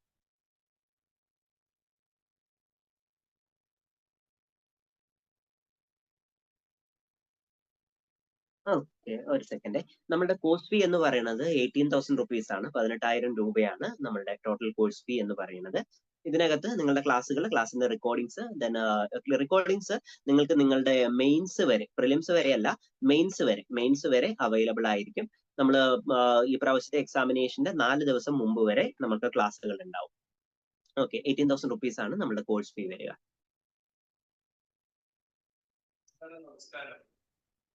ഹലോ, പറയൂ. സാർ, എൻ്റെ പേര് മുസ്തഫ എന്നാണ്. ഞാൻ കഴിഞ്ഞ തൃശ്ശൂരിലെ മുൻ സിവിൽ സർവീസ് ബാച്ചിലെ സ്റ്റുഡന്റ് കൂടിയാണ്. അപ്പോൾ first of all thank you so much. കാരണം ഞാൻ വിഷ്വലി ഇമ്പേർഡ് ആണ്. അപ്പോൾ ഇത്ര ക്ലിയർ ആയിട്ട് കാര്യങ്ങൾ പറഞ്ഞു തന്നതിന് ഒരുപാട് നന്ദിയുണ്ട്. അപ്പൊ സാർ, ഈ സ്കോളർഷിപ്സ് ഒക്കെ അവൈലബിൾ ആയിരിക്കുമോ? എന്താണ് അവസ്ഥ? അത് നമുക്ക് ഇപ്പോ തക്ഷശിലയിൽ നമ്മളൊരു എഡ്യൂക്കേറ്റർ എന്നുള്ള രീതിയിൽ, ഇതിന്റെ ഒരു ഫെസിലിറ്റേറ്റർ എന്നുള്ള രീതിയിലാണ് നമ്മൾ ഇന്ന് ക്ലാസ് എടുത്തത്. അപ്പൊ സ്കോളർഷിപ്പും ബാക്കിയുള്ള കാര്യങ്ങളും നമ്മൾ തക്ഷശിലയുമായിട്ട് ഒന്ന് കോണ്ടാക്ട് ചെയ്യുന്നതായിരിക്കും നല്ലത്. റൈറ്റ് സർ, മനസ്സിലായി. ഓക്കെ, അപ്പൊ എന്റെ ഡൗട്ട് എന്ന് പറഞ്ഞാല് ഈ ബുക്സ് നമ്മൾ ഏതൊക്കെ, നമ്മൾ സിവിൽ സർവീസിന് പഠിക്കുന്ന ബുക്സ് തന്നെയാണോ? സ്പെക്ട്രം, ലക്ഷ്മികാന്ത് ഒക്കെ തന്നെയാണോ നമ്മൾ വായിക്കേണ്ടത് ഇതിനും? ഓക്കെ, അതിന്റെ ഒരു കാര്യം എന്താ വെച്ചാൽ, നമ്മൾ കഴിഞ്ഞ പ്രാവശ്യം KS വന്നപ്പോൾ നമ്മുടെ കയ്യിൽ ആവശ്യം പോലെ ടൈം ഉണ്ടായിരുന്നു. അതായത് നമുക്ക് ഒരുപാട് ബുക്കുകൾ വാങ്ങാനും വായിക്കാനുമുള്ള ഒരു ടൈം കഴിഞ്ഞ പ്രാവശ്യം KS തന്നിരുന്നു. കാരണം നോട്ടിഫിക്കേഷൻ വന്ന് കുറച്ച് കഴിഞ്ഞതിന് ശേഷമാണ് സിലബസ്, അത് കഴിഞ്ഞാണ് ഇത് എങ്ങനെയാണ് ഇതിന്റെ പരീക്ഷയുടെ ഒരു ലെവൽ എന്നുള്ള രീതിയിൽ PSC നല്ല ടൈം എടുത്തു. പക്ഷെ ഈ പ്രാവശ്യത്തെ കുഴപ്പം നമുക്ക് ടൈം ഇല്ല എന്നുള്ളതാണ്. ഓക്കെ, നമുക്ക് അറൗണ്ട് ഈ പറയുന്ന രീതിയിൽ ഒരു 90 ഡേയ്സേ ഉള്ളൂ. സോ ഈ 90 ഡേയ്സിനകത്ത് പുതുതായിട്ടുള്ള ഒരാൾക്ക് ലക്ഷ്മികാന്ത് മുഴുവൻ പഠിച്ചു തീർക്കുക, സ്പെക്ട്രം മുഴുവൻ പഠിച്ചു തീർക്കുക എന്നുള്ളത് അസാധ്യമായിട്ടുള്ള രീതിയിലുള്ള കാര്യമാണ്. അതായത് അതുപോലെ തന്നെ കേരള ചരിത്രമുണ്ട്, നമ്മൾ ഈ പറയുന്ന രീതിയിൽ പഠിക്കേണ്ട പുസ്തകം എന്നുള്ള രീതിയിലുള്ള അറിയുന്ന കാര്യങ്ങളുണ്ട്. അതുകൊണ്ട് നല്ലത് എന്താണെന്ന് വെച്ച് കഴിഞ്ഞാൽ ഷോർട്ട് നോട്ടുകളെ അത്തരത്തിലുള്ള രീതിയിലുള്ള റെഡിമെയ്ഡ് ആയിട്ടുള്ള രീതിയിലുള്ള മെറ്റീരിയൽ ഉണ്ടെങ്കിൽ മെറ്റീരിയലുകളെ നിങ്ങൾ ആശ്രയിക്കുന്നതാണ് ക്വാളിറ്റി മെറ്റീരിയൽ എന്ന് പറയാനുള്ള കാര്യം. ഇപ്പൊ നിങ്ങൾ ആമസോൺ നോക്കിയാൽ അല്ലെങ്കിൽ ഫ്ലിപ്കാർട്ട് നോക്കിയാൽ അതിൽ കാണുന്ന മെറ്റീരിയൽ നോക്കിയാൽ ആ മെറ്റീരിയലുകളുടെ എല്ലാം റീപ്രിന്റ് 2020 2021 ആണ്. അതായത് അതിനുശേഷം ആ മെറ്റീരിയലൊന്നും അപ്ഡേറ്റ് ആയിട്ടില്ല. അതായത് കഴിഞ്ഞ പ്രാവശ്യം KSന്റെ പ്രിലിംസ് നടക്കുന്നതിന് മുമ്പ് അല്ലെങ്കിൽ മെയിൻസിന് മുമ്പ് വന്നിട്ടുള്ള മെറ്റീരിയലുകളാണ്. ഏറ്റവും അടുത്ത് അപ്ഡേറ്റ് ചെയ്തിട്ടുള്ള അറ്റ്ലീസ്റ്റ് ലൈക്ക് 2024 ഒരു റീപ്രിന്റ്, ഒരു അപ്ഡേറ്റ് വന്നിട്ടുള്ള, അല്ലെങ്കിൽ 25 ഇപ്പോ ഈ ഒരു പരീക്ഷ വന്നതിന് ശേഷം ലോഞ്ച് ചെയ്യുന്ന രീതിയിലുള്ള മെറ്റീരിയലുകൾ വായിക്കുന്നതായിരിക്കും നല്ലത്. Then for the time being നമ്മൾ UPSCയുടേതായിട്ടുള്ള അതേ തരത്തിലുള്ള മെറ്റീരിയലുകളും PSC ബുള്ളറ്റിൻ ഒന്ന് വാങ്ങുക. അത് വിഷ്വലി ഇമ്പയർഡ് ആയതുകൊണ്ട് ആക്ച്വലി ഒരിത്തിരി PSC ബുള്ളറ്റിന്, അതുപോലെ തന്നെ PSCയുടെ രജത ജൂബിലി പതിപ്പ് എന്നുള്ള രീതിയിൽ PSCയുടെ ഏകദേശം 10,000 50,000 ക്വസ്റ്റ്യൻ അടക്കമുള്ള ഒരു കൈൻഡ് ഓഫ് ഡോക്യുമെന്റ് ഉണ്ട്, രജത ജൂബിലി പതിപ്പ് എന്ന് പറയും. ആ ഒരു സാധനവും PSCയുടെ ബുള്ളറ്റിനും ഒന്ന് കാര്യമായിട്ട് വാങ്ങാം. ബാക്കിയുള്ളതെല്ലാം UPSCയുടെ മെറ്റീരിയൽസ് മതിയാവും. ഡോക്യുമെന്റ് ആണോ സാർ ഈ രജത ജൂബിലിയുടെ? അതെ, ഒരു PDF ആണ്. കുറച്ചേറെ ഒരു 300-400 പേജസ് ഉള്ള രീതിയിലുള്ള ഒരു ഡോക്യുമെന്റ് ആണ്. PSCയുടെ സൈറ്റിൽ പണ്ട് ഉണ്ടായിരുന്നു, ഇപ്പോ റിമൂവ് ചെയ്തോ എന്ന് എനിക്കറിയില്ല കേട്ടോ. സാർ, ഇത് മറ്റൊരു കൺസേൺ എന്ന് പറഞ്ഞാൽ ഇത് തന്നെയാണ്. ഞാൻ അത്യാവശ്യം ലാപ്ടോപ്പ് ഒക്കെ സ്വയം യൂസ് ചെയ്യുന്ന ആളാണ്. ഇന്റർനെറ്റോട് ഫെമിലിയർ ആണ്. പക്ഷെ നമുക്ക് ഫേസ് ചെയ്യുന്ന ബുദ്ധിമുട്ട് ക്വസ്റ്റ്യൻ പേപ്പേഴ്സ് ഒക്കെ സ്കാൻഡ് ഇമേജ് ആയിരിക്കും പലപ്പോഴും. ഓ, അപ്പോ ഓക്കെ ഓക്കെ. നമുക്ക് OCR ചെയ്തിട്ടൊക്കെയാണ്. OCR sir technology familiar ആണല്ലോ അല്ലേ? അറിയാം അറിയാം അറിയാം അറിയാം അറിയാം. ഓക്കെ. OCR ചെയ്ത് അതിനെ ടെക്സ്റ്റ് ആക്കിയ ശേഷമാണ് നമ്മളത് വായിക്കുക. ഉം, സോഫ്റ്റ്വെയർസ് യൂസ് ചെയ്ത്. അത് ഉം. എപ്പോഴും നമുക്ക് സക്സസ്ഫുൾ ആവില്ല. എന്ന് വെച്ചാൽ ഒരു ടൈം കൺസ്യൂമിംഗ് ആണ്. ഒരുപാട് പേജസ് നമ്മൾ എടുത്തിരുന്ന് OCR ഒക്കെ ചെയ്യേണ്ടി വരും. അതുകൊണ്ട് ഈ ഓക്കെ. ക്വസ്റ്റ്യൻ പേപ്പേഴ്സ് ടെക്സ്റ്റ് ആണോ സ്കാൻഡ് ആണോ അത് കൂടി എന്ന് അറിഞ്ഞാൽ ടെക്സ്റ്റ് ആണ് സന്തോഷമായി. ടെക്സ്റ്റ് ആണ് അതെ ടെക്സ്റ്റ് ആണ് ടെക്സ്റ്റ് ആയിട്ടാണ് നമ്മൾ ചെയ്തിരിക്കണേ. നമ്മൾ വേർഡിലാണ് ചെയ്തിരിക്കണേ. അത് നമ്മൾ ഓ PDF ആക്കി തരാമെന്നാണ് വിചാരിക്കണേ. ഓ സാർ, അപ്പോൾ എനിക്ക് തീർച്ചയായിട്ടും എനിക്കും ഇൻട്രസ്റ്റ് ഉണ്ട്. നമ്മളുടെ മെറ്റീരിയൽ അങ്ങനെയാണ് ചെയ്തിരിക്കുന്നത്. ഒരൊറ്റ കാര്യം പറയട്ടെ, എക്സെപ്റ്റ് ഫോർ ദ ലൈക്ക് നമ്മളുടെ കണക്കുണ്ടല്ലോ, കണക്ക് പാർട്ട് മാത്രം നമ്മൾ സ്റ്റാൻഡ് ആണ്. കാരണം എന്താ വെച്ചാൽ കണക്ക് നമ്മൾ വരച്ചെടുക്കുക എന്നുള്ളതിന്റെ ബുദ്ധിമുട്ട് അറിയാമല്ലോ. ഓക്കെ, നമ്മുടെ ക്വാണ്ടിറ്റേറ്റീവ് യെസ്. ആപ്റ്റിറ്റ്യൂഡ് പാർട്ട് മാത്രം സ്റ്റാൻഡ് ആണ്. അതർവൈസ് ബാക്കിയുള്ളതെല്ലാം നമ്മൾ PDF തന്നെയായിരിക്കും, സ്കാൻഡ് ആയിരിക്കില്ല. Okay okay. അപ്പോ ഇങ്ങനെയാണ് നമ്മുടെ അപ്പൊ രാവിലെ വൈകിട്ട് 7:30 to 9 എവറി വൈകിട്ട് മൺഡേ വൈകിട്ട് ടു 7. ഫ്രൈഡേ വരും. അതെ അതെ അതെ അതെ അതെ. സർ, പിന്നെ PYQs ചെയ്യുന്നതിന്റെ ഇമ്പോർട്ടൻസ് എങ്ങനെയാണ് ഒന്നുകൂടി അതിനെ കുറിച്ച് സൂചിപ്പിക്കാവോ? PYQ ആദ്യം നമ്മൾ KASന്റെ പഴയ ക്വസ്റ്റ്യൻ പേപ്പർ തന്നെയാണ് നമ്മൾ നോക്കേണ്ടത്. ഓക്കെ, അതായത് ആ ഒരു ടോപ്പിക്കും കാര്യങ്ങളും ഇവരെങ്ങനെയാണ് ക്വസ്റ്റ്യൻ ചോദിച്ചത് എന്നുള്ളതാണ് നോക്കേണ്ടത്. അതിനുശേഷം ഡിഗ്രി ലെവൽ എക്സാമിനേഷൻസിന്റെ PYQ. ഓക്കെ, കഴിഞ്ഞ ഒരു 1.5 വർഷത്തിൽ നടന്നിട്ടുള്ള ഡിഗ്രി ഒരു ബേസിക് ആയിട്ട് വരുന്ന രീതിയിലുള്ള ജനറലിസ്റ്റ് ആയിട്ടുള്ള എക്സാമിനേഷൻ, സ്പെഷ്യലിസ്റ്റ് എക്സാമിനേഷൻ എല്ലാം കളഞ്ഞേക്കും. ജനറലിസ്റ്റ് ആയിട്ടുള്ള എക്സാമിനേഷന്റെ PYQ നോക്കുന്നത് വളരെ നല്ലതായിരിക്കും. Especially for the Malayalam part, English part, quantitative aptitude part, as well as the polity part. ഈ ഒരു 4 പാർട്ടിനും PYQ ഒരുപാട് ഗുണം ചെയ്യും. And Kerala history also, Kerala history വരുന്നിടത്തും ഗുണം ചെയ്യും. അതുകൊണ്ട് നമ്മളുടെ ഇതിന്റെ PYQ, UPSC PYQ ചെയ്യണ്ട. UPSC PYQ ഇതിന് ഗുണം ഉണ്ടാവില്ല. ഓക്കെ, അതായത് UPSC PYQ കാണിച്ചാൽ ഇത് ഒരുമാതിരി അനിയത്തെ കാണിച്ചിട്ട് ചേട്ടത്തെ കെട്ടിക്കുന്ന ഇടപാടാണ് PSC. സോ അതുകൊണ്ട് ആ സാധനം വേണ്ട കേട്ടോ. UPSCയുടെ PYQ വേണ്ട, PSCയുടെ ഡിഗ്രി ലെവൽ നോക്കിക്കോളൂ. അല്ല സാറേ, സംഭവം എന്ന് വെച്ചാൽ ഇപ്പൊ കോൺസ്റ്റിറ്റ്യൂഷൻ പോളിറ്റി ഒക്കെ ഒരേ ടോപ്പിക്സ് തന്നെയല്ലേ രണ്ടിടത്തും വരിക. Of course. ഓക്കെ, അപ്പൊ ഞാൻ അതുകൊണ്ടാണ് ഞാൻ അതിന്റെ ചോദിച്ചത് ഒരു ഇങ്ങനെ. സിമ്പിൾ എക്സാമ്പിൾ പറയാം. ഇത് PSCയുടെയും UPSCയുടെയും ഒരു ഡെഫിനറ്റ് ആയിട്ടുള്ള ഒരു തെറ്റാണ്. അതായത് നമ്മളുടെ ഈ പറയുന്ന ഏറ്റവും സിമ്പിൾ ക്വസ്റ്റ്യൻ ചോദിക്കാം. നമ്മളുടെ കോൺസ്റ്റിറ്റ്യൂഷൻ ഉണ്ടാക്കിയത് എത്ര ദിവസം കൊണ്ടാണെന്ന് അറിയോ? 2 years 11 months and 6 days എങ്ങാണ്ടല്ലേ? അവിടെയാണ് പണി. നമ്മളുടെ UPSCയുടെ കീഴിൽ 2 years 11 months and 18 days-ഉം PSCയുടെ കീഴിൽ 2 years 11 months and 17 days-ഉം ആണ്. PSCയുടെ ഒരു ആ. ദിവസം PSC എവിടെ കൊണ്ടുപോയി എന്ന് എനിക്ക് അറിഞ്ഞുകൂടാ. ഓക്കെ, പക്ഷെ PSCയുടെ കീഴില് അങ്ങനെയാ. ചിലപ്പോ PSC വിചാരിച്ചിട്ടുണ്ടാവും ഒരു കൊച്ചുണ്ടായാല് ആ കൊച്ചുണ്ടാവുമ്പോ അതിനെങ്ങനെ 0 ദിവസവും കൊച്ചവിടെ ഉണ്ടല്ലോ, അപ്പൊ അതുകൊണ്ട് അത് ഇല്ല, ചില ഒന്നായിട്ട് PSC കൂട്ടിക്കൂടെ പഠിക്കും. ഉറങ്ങാനുള്ള സമയം കൂടെ ചിലപ്പോൾ പരിഗണിച്ചിട്ടുണ്ടാവും, പറയാൻ പറ്റത്തില്ല. ആയിരിക്കും. സോ അതുപോലെ PSCയുടെ കീഴിൽ ചെറിയ ചെറിയ വ്യത്യാസങ്ങളുണ്ട്. കേരളം വേറൊരു രാജ്യമാണല്ലോ, സോ അതിൻ്റെതായിട്ടുള്ള വ്യത്യാസങ്ങൾ കുറച്ചൊക്കെ PSCയിൽ ഉണ്ട്. ഓക്കെ, ചെറുതായിട്ട് ചെറിയ വ്യത്യാസങ്ങൾ ഉണ്ട് എന്നുള്ളത്. ഓക്കെ, രണ്ടുപേരുടെ ക്വസ്റ്റ്യൻ ചോദിച്ചിട്ടുണ്ട്. കം ബാക്ക് ടു യു, അവിടെ നോയിക്കോട്ടെ. Okay sir. ഞാൻ ഗവൺമെന്റ് സർവീസ് ആണ് വർക്ക് ചെയ്തുകൊണ്ട് പഠിക്കുമ്പോൾ സ്റ്റഡി ടൈം കുറവാണ്. Is it possible to crack? Okay. ഇത് ഒറ്റ കാര്യം ആലോചിച്ചാൽ മതി. കഴിഞ്ഞ പ്രാവശ്യവും നമുക്ക് സ്ട്രീം 2-ഉം സ്ട്രീം 3-യും ഉണ്ടായിരുന്നു. ഈ സ്ട്രീം 2-വിലുള്ള ആൾക്കാരെല്ലാവരും ഈ പറയുന്ന രീതിയിൽ ഓക്കെ നമ്മൾ ജോലി ചെയ്തുകൊണ്ട് തന്നെ പഠിച്ചവരാണ്. പക്ഷെ എനിക്ക് അനന്യയോട് പറയാനുള്ളത് സ്ട്രീം 3-യിലുള്ള ആൾക്കാരെ പറ്റിയിട്ടാണ്. ഈ സ്ട്രീം 3-യിലുള്ള ആൾക്കാരെന്ന് വെച്ച് കഴിഞ്ഞാൽ ഒരുവിധംപ്പെട്ട ആൾക്കാരെല്ലാം 40 വയസ്സിന് മുകളിലുള്ളവരായിരുന്നു ഈ ഒരു പരീക്ഷ എഴുതിയിട്ടുണ്ട്. 40 തൊട്ട് 50 വയസ്സ് വരെയുള്ളവരായിരുന്നു സ്ട്രീം 3-യിൽ പരീക്ഷ എഴുതിയിട്ടുണ്ടായിരുന്നു. ആ സ്ട്രീം 3-യിലുള്ള ആൾക്കാരെ മനസ്സിലൊന്ന് ആലോചിച്ച് നോക്കിയേ. അവര് 24 അല്ലെങ്കിൽ 26 വയസ്സിനുള്ളിൽ PSC പരീക്ഷകളെല്ലാം എഴുതി കഴിഞ്ഞതാണ്. പിന്നെ അവർ മറ്റൊരു പരീക്ഷ അവരുടെ ജീവിതത്തിൽ എഴുതിയിട്ടുണ്ടാവില്ല. നമ്മളുടെ ഈ പറയുന്ന നമ്മളുടെ സർവീസ് ടെസ്റ്റ് അല്ലാതെ ബാക്കിയുള്ളതൊന്നും എന്ത് ചെയ്തിട്ടുണ്ടാവില്ല, എഴുതിയിട്ടുണ്ടാവില്ല. അവർ പരീക്ഷകളും മറന്നുപോയിട്ടുണ്ടാവും, അത്തരത്തിലുള്ള കാര്യങ്ങളെല്ലാം മറന്നുപോയിട്ടുണ്ടാവും. വാട്സപ്പ് മെസ്സേജുകളിൽ കൂടി വരുന്ന തെറ്റായിട്ടുള്ള ന്യൂസ് മാത്രമായിരിക്കും വായിച്ചിട്ടുണ്ടാവുക, അല്ലെങ്കിൽ നമ്മളെ ശ്രീകണ്ഠൻ നായരുടെ ന്യൂസ് മാത്രമായിരിക്കും അവർ കേട്ടിട്ടുണ്ടാവുക. ഓക്കെ, അതും കഴിഞ്ഞ് അവരിപ്പോ അനന്യ വർക്ക് ചെയ്യുന്ന ആ ഒരു ഓഫീസിൽ തന്നെ ഒരു ഹയർ ലെവലിലുള്ള അത്രയും വർക്ക് ലോഡ് ഓക്കെ ഒരു ദിവസം ഹോൾഡ് ചെയ്യേണ്ട രീതിയിലുള്ള ആൾക്കാരാണ്. പക്ഷെ അവര് പോലും ഏകദേശം സ്ട്രീം 2-വിനോട് തുല്യമുള്ള രീതിയിൽ അവരവരുടെ മെയിൻസിന്, പ്രിലിംസിന് ഇച്ചിരി മാർക്ക് കുറവായിരുന്നു, പക്ഷെ മെയിൻസിന് അവരെന്ത് ചെയ്തു, അവർ ഈ പറയുന്ന രീതിയിൽ അവർ കൃത്യമായിട്ട് തന്നെ ലൈക്ക് എഴുതുകയുണ്ടായി, അത്യാവശ്യം മാർക്ക് മേടിക്കുകയുണ്ടായി. സോ അത്തരത്തിലുള്ളവർക്ക് അവരുടെ കുട്ടികൾ ചിലപ്പോ ഓക്കെ കുറേയും കൂടെ വളർന്നതായിരിക്കാം, അല്ലെങ്കിൽ ഈ പറയുന്ന രീതിയിൽ അവർക്ക് നിങ്ങൾ എല്ലാവരും ഓഫീസിൽ നിന്ന് ഇറങ്ങിയാലും പിന്നീട് ഓഫീസിൽ ഇരിക്കേണ്ട ആൾക്കാരായിരിക്കാം, സെക്രട്ടേറിയറ്റ് നടക്കുന്ന സമയത്ത് സെക്രട്ടേറിയറ്റിനകത്തിരുന്ന് കാര്യങ്ങൾ ചെയ്യേണ്ടവരായിരിക്കാം, കുറച്ചും കൂടെ റെസ്പോൺസിബിൾ ആയിട്ടുള്ള പോസ്റ്റിലുള്ളവരായിരിക്കാം. അവർ ഈ പരീക്ഷ എഴുതിയിടും. സോ അവർക്ക് സാധ്യമാവുമെന്നുണ്ടെങ്കിൽ അനന്യയ്ക്കും സാധ്യമായിട്ടുള്ള ഒരു കാര്യം തന്നെയാണ്. Just believe in you. Just Ananya ഒന്ന് മനസ്സിൽ എന്നെ കൊണ്ട് കഴിയും എന്നുള്ളതൊന്ന് ആദ്യം ഒന്ന് മനസ്സിൽ വിചാരിക്കാം. പിന്നെ കുഴപ്പങ്ങളുണ്ട്, കുഴപ്പങ്ങളില്ല എന്ന് പറയാൻ പറ്റില്ല. കാരണം ഗവൺമെന്റ് സർവീസിൽ നമ്മൾ വർക്ക് ചെയ്യുമ്പോൾ I was also A government employ. Okay, അതുകൊണ്ടാണ് സെൻട്രൽ ഗവൺമെന്റ് എംപ്ലോയി ആയിരുന്നു. നമ്മൾ രാവിലെ ഈ പറയുന്ന രീതിയിൽ അവിടത്തേക്ക് ഒരു ഓട്ടമാണ്, കൃത്യമായിട്ട് 10 മണിക്ക് മുമ്പെത്താൻ. അത് കഴിഞ്ഞ് തിരിച്ച് അവിടെ തലവേദനയോട് തലവേദനയാണ്. ആ തലവേദന എല്ലാം കഴിഞ്ഞ് ആ കാര്യങ്ങളും ചെയ്തിട്ട് നമ്മൾ വീട്ടിലെത്തണം. വീട്ടിലെത്തിയിട്ട് വീട്ടിലെ കാര്യങ്ങൾ ചെയ്യണം. അതും കഴിഞ്ഞിട്ട് മാത്രമാണ് നമ്മൾ ഈ പരീക്ഷയ്ക്ക് വേണ്ടിയിട്ട് നമ്മൾ എന്ത് ചെയ്യുന്നത്, നമ്മൾ ഇറങ്ങുന്നത്. ഓഫ് കോഴ്സ് നമുക്ക് ടൈമിന് കൺസ്ട്രെയിന്റ് ഉണ്ട്, ഇല്ല എന്ന് ഞാൻ പറയുന്നില്ല. അനന്യ ചെയ്യേണ്ട 2 കാര്യം. ഒന്ന്, നമുക്ക് വിഷു തൊട്ട് നമുക്ക് കുറച്ച് അവധി ഉണ്ട്, അതായത് അടുപ്പിച്ച് കുറച്ച് അവധി വരുന്ന ഒരു ടൈമുണ്ട്. അതിന്റെ ഇടയ്ക്കലത്തെ ദിവസങ്ങളും കൂടി അവധി എടുത്തിട്ട് ആ ഒരു ദിവസങ്ങൾ കൂടുതലായിട്ടൊന്ന് വർക്ക് ചെയ്യും.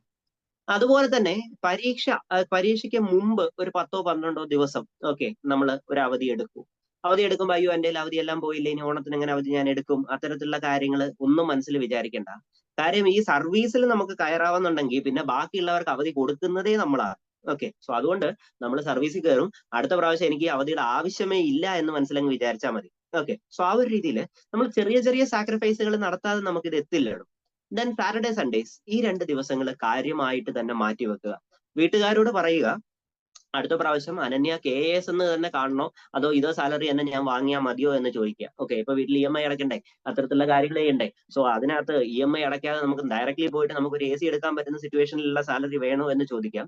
അവരുടെ സപ്പോർട്ട് വാങ്ങുക. അവരുടെ സപ്പോർട്ടോട് കൂടി മാത്രമേ നമുക്ക് സ്റ്റഡി ടൈം കുറവാണ് എന്നുള്ളത് നമുക്ക് മാറ്റിവെച്ച് ക്രാക്ക് ചെയ്യാൻ പറ്റുള്ളൂ. വീട്ടുകാരുടെ സപ്പോർട്ട് ആദ്യം നമ്മൾ വാങ്ങിയെടുക്കുക. അതിനുശേഷം നമുക്ക് എന്ത് ചെയ്യാം, നമുക്കിത് പോസിബിൾ ആണ്. Then exam oriented Malayalam allade, is there any criteria that we should know the basic level Malayalam as qualification? Okay. See, the thing is, Rubasri, ഞാൻ എൻ്റെ ഒരു കാര്യം പറയാം. ഞാൻ സ്കൂളിങ് ആദ്യം പുറത്തായിരുന്നു. അതിനുശേഷം എൻ്റെ ഈ പറയുന്ന രീതിയിൽ സെക്കൻഡ് ലാംഗ്വേജ് +2 ഒക്കെ ലൈക്ക് സാൻസ്ക്രിറ്റ് ആയിരുന്നു. എനിക്ക് മലയാളം ഇത്തിരി പാടായിരുന്നു എന്നുള്ളതാണ് സത്യം. But was able to do it. Okay, നമുക്കൊരു മലയാളം നമ്മൾ യൂസേജ് ചെയ്യുന്ന ഒരാളാണ്, നമ്മൾ കൃത്യമായിട്ട് യൂസ് ചെയ്യുന്ന രീതിയിലുള്ള ഒരാളാണ് എന്നുണ്ടെങ്കിൽ, അല്ലെങ്കിൽ നമുക്കൊരു കുറച്ച് ഒന്ന് പഠിക്കാൻ നമുക്ക് എന്ത് ചെയ്യാം, നമുക്ക് ബുദ്ധിമുട്ടില്ല എന്നുണ്ടെങ്കിൽ മലയാളം കുഴപ്പമില്ലാതെ തന്നെ നമുക്ക് എന്ത് ചെയ്യാൻ പറ്റും, നമുക്ക് കൊണ്ടുപോകാനായിട്ട്, നമുക്ക് ആ ഒരു രീതിയിൽ കൊണ്ടുപോകാനായിട്ട് നമുക്ക് പറ്റും എന്നുള്ളതാണ് കാര്യം. ജസ്റ്റ് എ സെക്കൻഡ്, എനിക്കൊരു കോള് വന്നുകൊണ്ടിരിക്കുന്നു. ഒറ്റ സെക്കൻഡ് ഇടോ, ഞാൻ ഒന്ന് എടുത്തിട്ട് തിരിച്ചു വരാം. Hello, in a class. Can you call me just to say oh sure, okay. Sorry. Okay. നമ്മൾ എന്തായിരുന്നു പറഞ്ഞുകൊണ്ടിരുന്നത്? ഓക്കെ, സോ ആ ഒരു രീതിയിൽ മലയാളം നമുക്കൊരു 10th ലെവൽ ഓക്കെ എന്നുള്ള രീതിയിൽ മാത്രം എടുത്താൽ മതി, അല്ലാത്ത ഒരു സാധനം വേണ്ട എന്നുള്ളതാണ് എൻ്റെ അഭിപ്രായം. ഓക്കെ, ദെൻ അടുത്ത ക്വസ്റ്റ്യൻ ഉണ്ടായിരുന്നു, ഒരു സെക്കൻഡ് ഇടോ. Registration link has not been open. Is it registered? Okay, Mustafa, നമുക്ക് മറ്റന്നാൾ മാത്രമേ നമുക്ക് ഈ പറയുന്ന രീതിയിൽ നമുക്കിത് വരുള്ളൂ എന്നുള്ള രീതിയിലാണ് അറിഞ്ഞിട്ടുള്ളത്.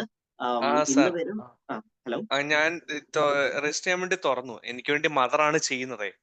അപ്പോ മദർ തുറന്നു നോക്കിയിട്ട് രജിസ്റ്റർ ആവുന്നില്ല. ഐ മീൻ ആ ലിങ്ക്, ആ ഫോം ഒന്നും ഓപ്പൺ ആയി വരുന്നില്ല എന്നാ പറയുന്നത്. അപ്പൊ അതിന്റെ ക്ലാരിഫിക്കേഷൻ അറിയാൻ വേണ്ടിയാണ്. ഓക്കെ, മറ്റന്നാളത്തേക്ക് എന്നുള്ള രീതിയിലാണ് നമ്മളിപ്പോ ഈ പറയുന്ന രീതിയിൽ നമ്മൾ കേട്ടത് കേട്ടോ. ഓക്കെ, സോ അതുകൊണ്ട് മറ്റന്നാളൊന്ന് നോക്കിയാൽ മതി. നമുക്ക് ഏപ്രിൽ വരെ ടൈം ഉണ്ട്. സോ അതുകൊണ്ട് അത് ബുദ്ധിമുട്ടാവില്ല കേട്ടോ. ഓക്കെ, മാത്രമല്ല സാർ, നമുക്ക് ഓപ്ഷണൽ സബ്ജക്ട്സ് ഉണ്ടോ ഈ ഓപ്ഷൻ സബ്ജക്ട് UPSC പോലെ അങ്ങനെയുള്ള പ്രശ്നങ്ങൾ? ഇപ്പം നമുക്ക് UPSC പ്രിപ്പറേഷൻ എന്ന് പറയുന്നത്, പറഞ്ഞോളൂ. UPSC പ്രിപ്പറേഷൻ കോംപ്രമൈസ് ചെയ്യാതെ തന്നെ നമുക്ക് KASന്റെ പ്രിപ്പറേഷൻ നടത്തിക്കൊണ്ടുപോകാൻ പറ്റും എന്നാണ് സാർ പറയുന്നത് അല്ലേ? 100%. കാര്യം എന്താ വെച്ചാൽ ഇതിനകത്ത് എത്തിക്സ് പേപ്പർ ഇല്ല, ഇതിനകത്ത് essay പേപ്പർ ഇല്ല, ഇതിനകത്ത് ഓപ്ഷൻ ഇല്ല. അതാണ് ഏറ്റവും വലിയ ഗുണം. ഓക്കെ, അതിനകത്ത് ഓപ്ഷണൽ പേപ്പർ ഇല്ല. അതുകൊണ്ട് സെപ്പറേറ്റ് ആയിട്ട് അത്തരത്തിലുള്ള രീതിയിലുള്ള കാര്യങ്ങളൊന്നും നമ്മൾ നോക്കേണ്ടതായിട്ടുള്ള ഒരാവശ്യം വരുന്നില്ല. ഓക്കെ, സോ അതുകൊണ്ട് നമുക്ക് ഒരുപാട് കോംപ്രമൈസ് ഇല്ലാത്ത രീതിയിൽ തന്നെ നമുക്ക് കൊണ്ടുപോകാം. ആൻഡ് സംടൈംസ് ആക്ച്വലി ലൈക്ക് നമ്മൾ ഇതിൽ പഠിക്കുന്നത് ചിലപ്പോൾ നമ്മളുടെ ഇതിന് കുറച്ച് ഗുണകരമാവുകയും ചെയ്യും. കാര്യം എന്താ വെച്ചാൽ രണ്ടും തമ്മിൽ ഒരുപാട് വ്യത്യാസം ഇല്ലല്ലോ. ഓക്കെ, നമ്മളുടെ പ്രിലിംസ് കഴിഞ്ഞ് ഏകദേശം ഒരു 14 ദിവസം 15 ദിവസത്തിനുള്ളിൽ തന്നെ കേസും വരുമല്ലോ. അപ്പൊ അതുകൊണ്ട് മാത്രമല്ല തന്നെ സാർ, എന്റെ ഒരു പ്രിലിമിനറി അസസ്മെന്റിൽ തോന്നിയിട്ടുള്ള, അഥവാ ഒരാൾ ഇപ്പൊ UPSC ഇന്റർവ്യൂവിൽ കയറി പറ്റിയാൽ കേരളത്തിൽ നിന്നാണെങ്കിൽ ക്വസ്റ്റ്യൻസ് വരും. അപ്പോൾ അവിടെയും നമുക്ക് ആൻസർ ചെയ്ത് ഒരു അഡ്വാൻറ്റേജ് കിട്ടുമെന്ന് എനിക്ക് തോന്നുന്നു. എക്സാക്ട്ലി ഇന്റർവ്യൂവിനും അതൊരു ഡെഫിനറ്റ് ആയിട്ടുള്ള, കാരണം കേരള ഹിസ്റ്ററി നമ്മൾ പഠിക്കുന്നുണ്ട്, കേരള മോഡൽ ഡെവലപ്മെന്റ് പഠിക്കുന്നുണ്ട്, കേരളത്തെ പറ്റിയും കേരള അഡ്മിനിസ്ട്രേഷനെ പറ്റി പഠിക്കുന്നുണ്ട്. സോ 100% ഒരു UPSC ആസ്പിരന്റ് ഒരു ഇന്റർവ്യൂ പോയിന്റ് ഓഫ് വ്യൂവിൽ that will be like very good. Okay, അത് എന്തായാലും നല്ലത് തന്നെ ആയിരിക്കും. ഒരു സംശയം കൂടി ചോദിച്ചോട്ടെ സാർ, ഒരു സംശയം കൂടി ചോദിച്ചോട്ടെ.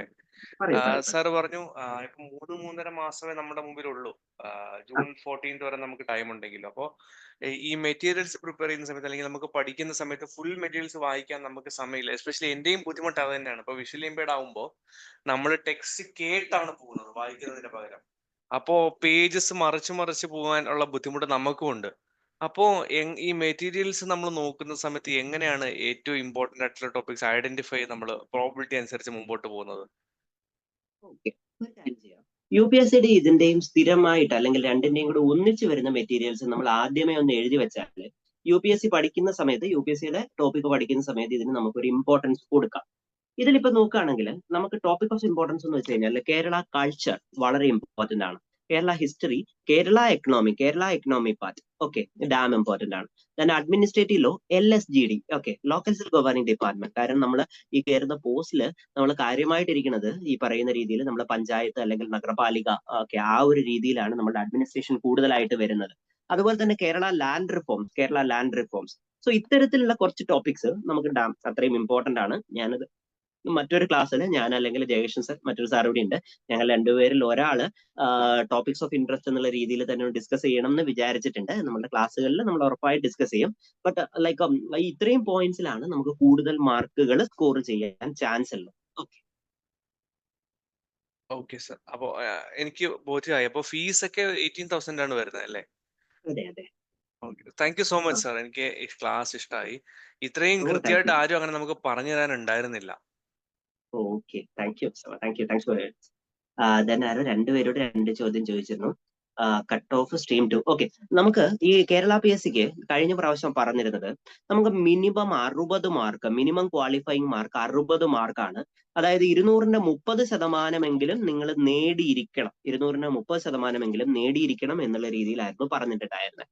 നമുക്ക് കഴിഞ്ഞ പ്രാവശ്യത്തെ, if I'm not wrong, it was nearly 64 something ആയിരുന്നു നമ്മളുടെ ഈ പറയുന്ന രീതിയിലുള്ള സ്ട്രീം ടൂവിന്റെ ഐ ബിലീവ് 64 to 66 അതിനുള്ളിലായിരുന്നു നമ്മളുടെ കട്ട് ഓഫ് എന്നുള്ള രീതിയിൽ വന്നിട്ടുണ്ടായിരുന്നത്. Stream 3 cut off was quite low, കുറച്ചും കൂടി ലോ ആയിരുന്നു. ഓക്കെ, ആ ഒരു രീതിയിലായിരുന്നു കഴിഞ്ഞ വർഷത്തെ കട്ട് ഓഫ്. പിന്നെ ചോദിച്ചത് could you explain the streams? Actually simple ആണ്. 21 തൊട്ട് 32 വയസ്സ് വരെയുള്ള, ഓക്കെ, SC ആണെങ്കിൽ SC ST ആണെങ്കിൽ 5 വർഷം കൂടി നമ്മളുടെ ഈ പറയുന്ന പോലെ, അയ്യോ വീഡിയോ ഓഫ് ആയിരുന്നു ഇത്ര നേരം, സോറി.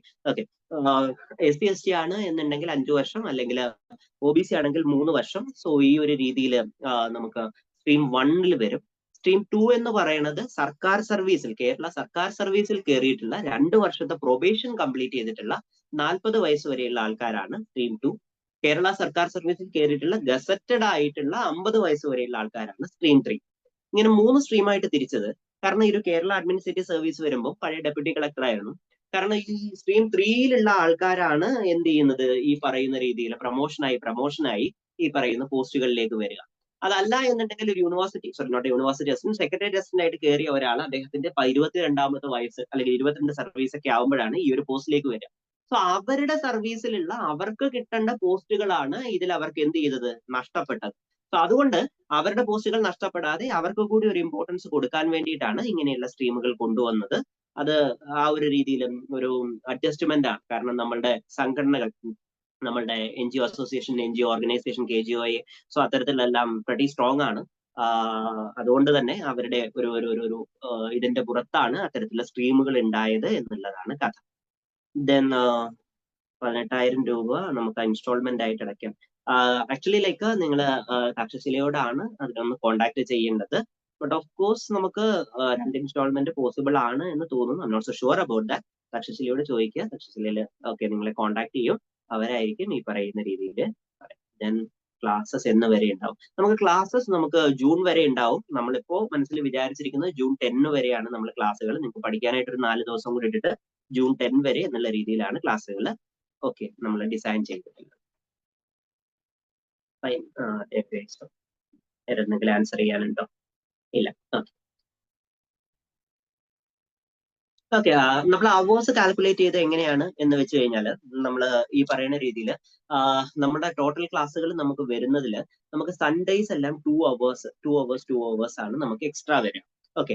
അതുപോലെ തന്നെ നമുക്ക് അറൌണ്ട് ലൈക്ക് നമുക്ക് 1.5 hours നമുക്ക് ചില ടോപ്പിക്സ്, അതായത് നമ്മൾ മലയാളത്തിന്റെ സാർ വരുന്ന സമയത്ത് അദ്ദേഹത്തിന് ഒന്നിച്ച് 2 മണിക്കൂർ വേണം എന്ന് പറഞ്ഞിട്ടുണ്ട്. അപ്പൊ അദ്ദേഹം നമുക്ക് ഞായറാഴ്ചകളാണ് എടുക്കുന്നത് എന്നുണ്ടെങ്കിൽ പോലും അദ്ദേഹത്തിന് ഫ്രീ ആയിട്ടുള്ള ദിവസങ്ങളിൽ അദ്ദേഹം 7:30 to ലൈക്ക് 9:30 വരെയൊക്കെ 9:30 അല്ലെങ്കിൽ കുറച്ചും കൂടിയൊക്കെ പോകും. കാരണം അങ്ങനെയുള്ള ആൾക്കാർ അവരെ കിട്ടാൻ നമുക്ക് ബുദ്ധിമുട്ടായതുകൊണ്ട് മലയാളത്തിന്റെ ആൾക്കാർ വരുമ്പോൾ അതുപോലെ തന്നെ ക്വാണ്ടിറ്റി ആർട്ടിനും ആൾക്കാർ വരുമ്പോൾ നമ്മളൊരു ഫുൾ 2 hours കൊടുക്കാം എന്നുള്ള രീതിയിലാണ് വിചാരിച്ചിട്ടുള്ളത്.